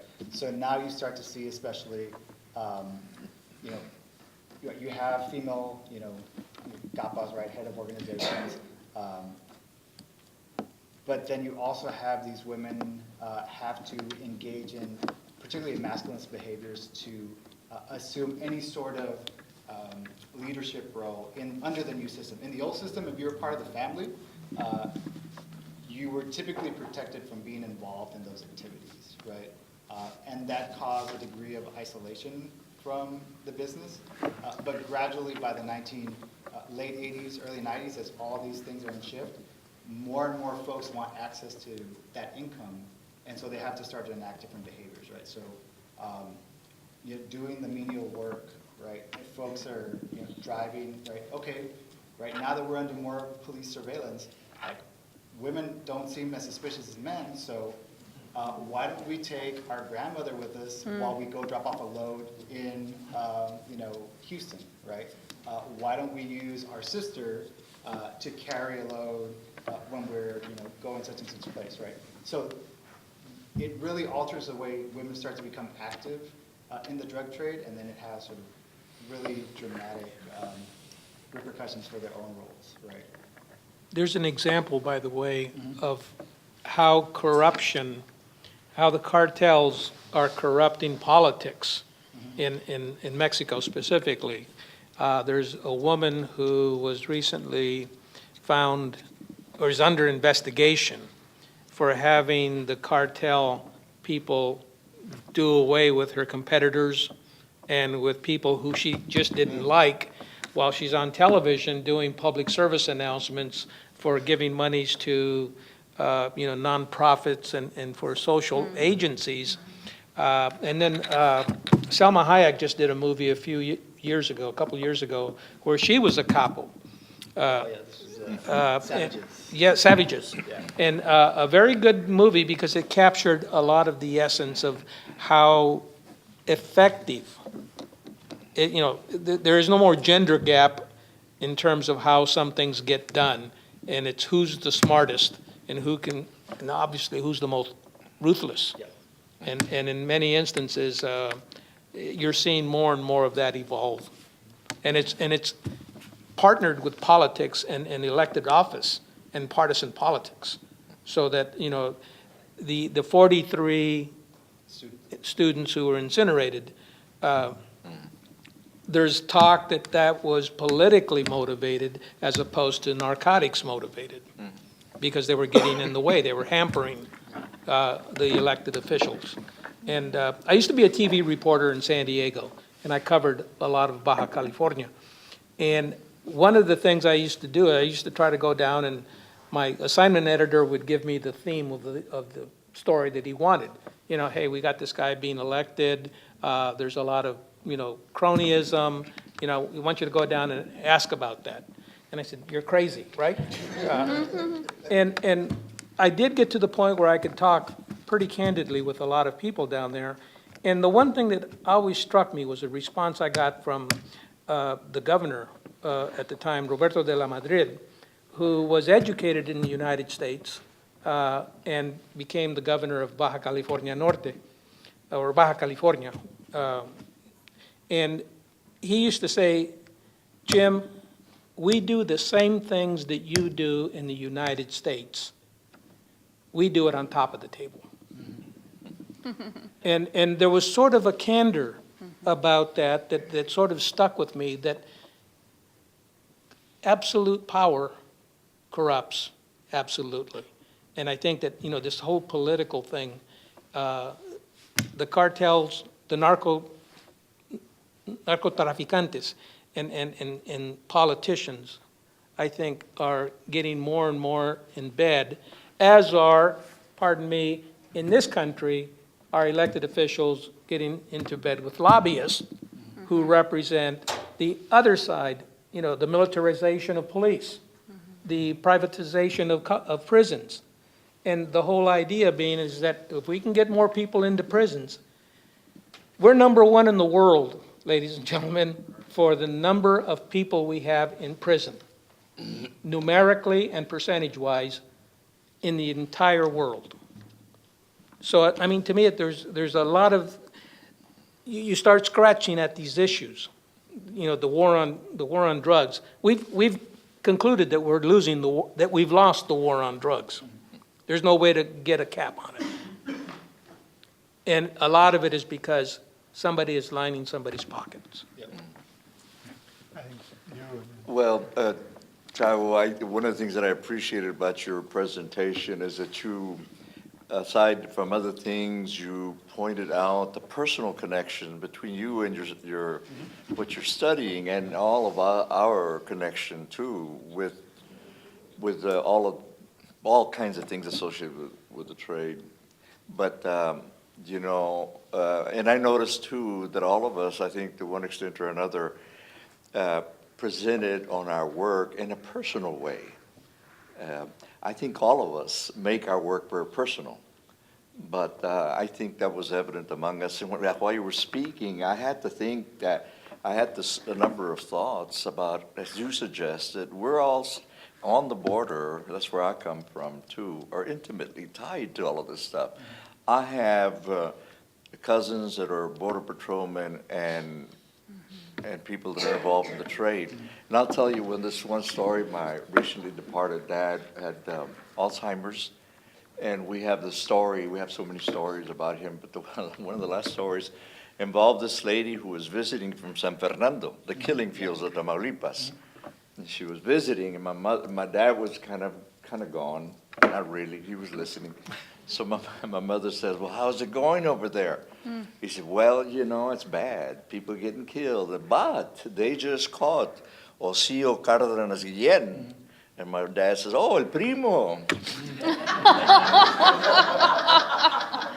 Ocio Cárdenas Guillén is one of these couples that brought in Los Zetas, and he's now here. He's my second cousin. You believe that? I'll bring it even closer to when Mel John and that group took me to Matamoros. My last name made me, I should say, it inspired fear amongst the folks living in the colonia, because the founder of the Gulf Cartel, Juan Nepomuceno Guerra, is actually one of the guerras that I'm connected with, and he was like the leader that these folks, they were squatting on some of his land, right? And so when they found out my last name, they were like, yeah, and so, yeah, it's strange how we're all sort of linked, right, along the border. I was talking to students earlier about, right, I named a lot of the stuff that I deal with narcos and narcs because they're sort of mutually constituted, right? You can't have narcos unless you have narcs, right? And you can't have narcs unless you have the narcos, right? Like, they're dependent on each other. And increasingly, all their work is concentrated on the border, right? Like, you don't see their activities in many other places, right? They don't exercise the same kind of control anywhere else as they do, right, in these areas. So I have a question for Professor Guerra, which I was struck by the way, and I've read about this, but I wanted to hear you talk about it more, the way that traffickers are adopting state tactics, and really, I think they're acting like a state. And so I was wondering, in lieu of Mexican state, I mean, the Mexican state is kind of failing right now, right, with Peña Nieto and his fancy tour to China while, all the civil unrest is happening. And his daughter's saying, we don't want to think about it right now. I was wondering if you could, I mean, she said that to the press. I was wondering if you could talk a little bit about the way that narcos are acting like a state. I mean, how are they literally taking the place of the state? And how have you found that in your work? Well, and they're also sort of competitive states. So Yeah. I talked about how Los Zetas sort of rose to power because of our policies, right? And Los Zetas was sort of taking control of the entire sort of the Gulf Coast of Mexico, right, along Veracruz, all the way up to Tamaulipas, and it's sort of, for the kids from Laredo, right, they had control all the way up to just north of Laredo.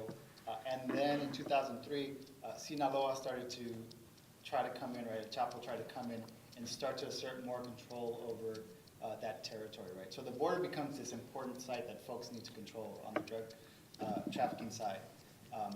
And so all this corridor up from Mexico City, up through central Mexico, through Zacatecas, through Durango, through Jalisco, became sort of the competitive battleground.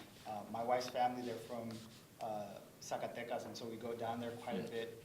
And at that time, when I was doing my research, that Los Zetas was sort of rising to power, they did a really interesting thing because these two organizations were at battle for the territory in Zacatecas. So they said, the Zetas come in, they push out the military, take control of the town. They say, look, we can provide the same things that the Mexican government can. You pay us a tax, right, el 10%, and we take care of everything. We'll protect you from other groups, we'll protect you from the military, and their sort of bid for mordidas, right? We're just a little more open about it, right? And then the Chapo, they get sick of Los Zetas, so they call in Los Chapos who want that territory. And now the Chapos provide the same sort of thing. They get tired of Los Chapos, they call in the military, and it was this sort of round-robin system in central Mexico where folks, and the communities became sort of really unstable because folks never knew who they were sort of paying tribute to and who was sort of in charge of their territory, right? But there's these sort of competing operations around, right, working like a state. And they did that through tax imposition, providing protection, providing employment, right, all these things. But it sort of morphed into these really sort of dangerous situations as folks compete for territory. But then the Mexican state is also a significant actor in that, right? And then any competing organization. But you know, just to push it a little further, and I think this is really interesting, right? In Mexico, but not just in Mexico, in Brazil and in some other places, in some cases, more and more what these cartels are doing is they're improving the roads. Yeah. And they're building hospitals, and they're building clinics, and they're building schools, and they're paying teachers, right? And so they are fulfilling the functions that the state is not, Yeah, right? and Dia de los Niños, all along the border, from Piedras Negras as the Zetas were sort of getting more and more territory, they did all these festivals for Dia de los Niños, right? Days honoring teachers, right? All these activities, right, where they were, you know, essentially, and that's why I like to start and end by talking about, right, this isn't a debate about between bad and good guys, right? Because we can, if we look at certain individuals, we can find the good and the bad in both, right? This is a way of thinking about how do we minimize the sort of violent effects, right, of a particular industry that's been made illicit for the purposes of gaining geopolitical control, right, asserting control over particular populations and particular territories, right? I'm going to let you two professors fight over who gets the last question. One comment. Oh, yeah. No, go ahead. When I grew up in Lima, it was the Shining Path. Yeah. And there you see the connection between the Shining Path and the Narcos. It was really interesting because it was then this collaboration, right, between getting funds and then taking over big chunks of Peruvian territory, right, and creating a nation within a nation. And this is happening in the 80s. Yeah. So I think it's a very interesting history we can talk about Latin American politics that goes through the border down all the way there as to the politicization and drugs, right, and how that creates political phenomena, right? So it's not only an economic phenomenon, but then we're talking about political realities that are not reducible to these countries. You see what I'm saying? But they are the proliferation of states within states. Just a comment because I lived through that.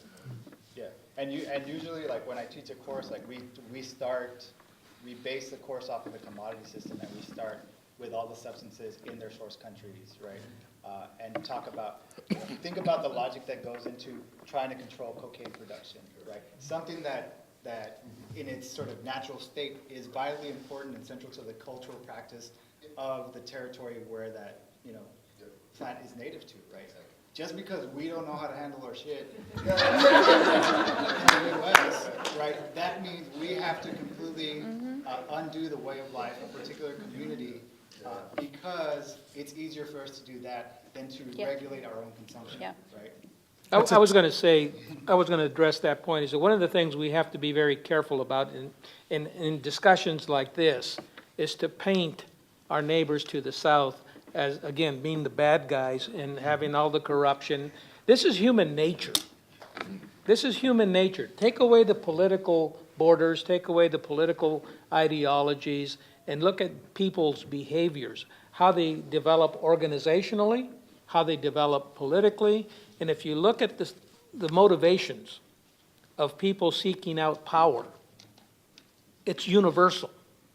It just manifests itself in different ways. And I really do believe that what one of Mr. de la Madrid's people told me is that the difference is some of us work on top of the table, some of us work under the table. But our motivations and our behaviors are basically the same. Dr. Johnson, take us home. Well, of course I'm going to come back to race. I live there. But I kind of want to connect Nicole and Santiago's talks a little and ask you, Santiago, if you thought there were the way in which color and racialization work within Mexican drug traffickers. We talked about how the white Mexican dichotomy works, but I'd like to hear you talk about any of that sort of stuff that Nicole talked about happening in your research. Yeah, I mean, that's, right, if we just look at the border and like Mexican drug trafficking, you have all sorts of manifestations of it because, right, if you go back to the 80s, right, in Tijuana, you had these, right, the Ariana Felix brothers. They were these sort of upper middle class folks that just transitioned from like legitimate business into running a drug trafficking organization. At the same time, a lot of the folks that I did work with, right, sort of tracking in the Rio Grande Valley, the birth of these sort of drug trafficking organizations in their initial phases, a lot of them were farm workers, and that sort of cut across the sort of color spectrum. And this is sort of the interesting thing, right, is that right, that story that I shared about myself and my friend getting detained, we're both really light-skinned Mexicans, right? In fact, the folks that stopped us were, for the most part, darker-skinned Mexicans, right? And this is a component that I didn't get to address, right? But increasingly, the drug war is actually, we export that to fight, right? We see it fought in Mexico between, right? Let's bring in the military. Well, we can't use people from the same place, so if we're going to fight the war on drugs in Mexico, let's bring Mexican military from the south, which are primarily indigenous people, right? From Chiapas, Oaxaca, right? All of these sort of Zapotec people, bring them up to northern Mexico, where phenotypically they're very different Mexicans, right? And let's have them police those folks, right? And so you run into really sort of, it's not very neat to understand who's on what side, right? In the same way that that I sort of colored it right between white and Mexican. That categorization is much easier to manage than internally, like what it means to be a Mexican trafficker or a Mexican law enforcement official, right? Please join me in thanking these folks again. Thank you. Thank you. Thank you. Thank you.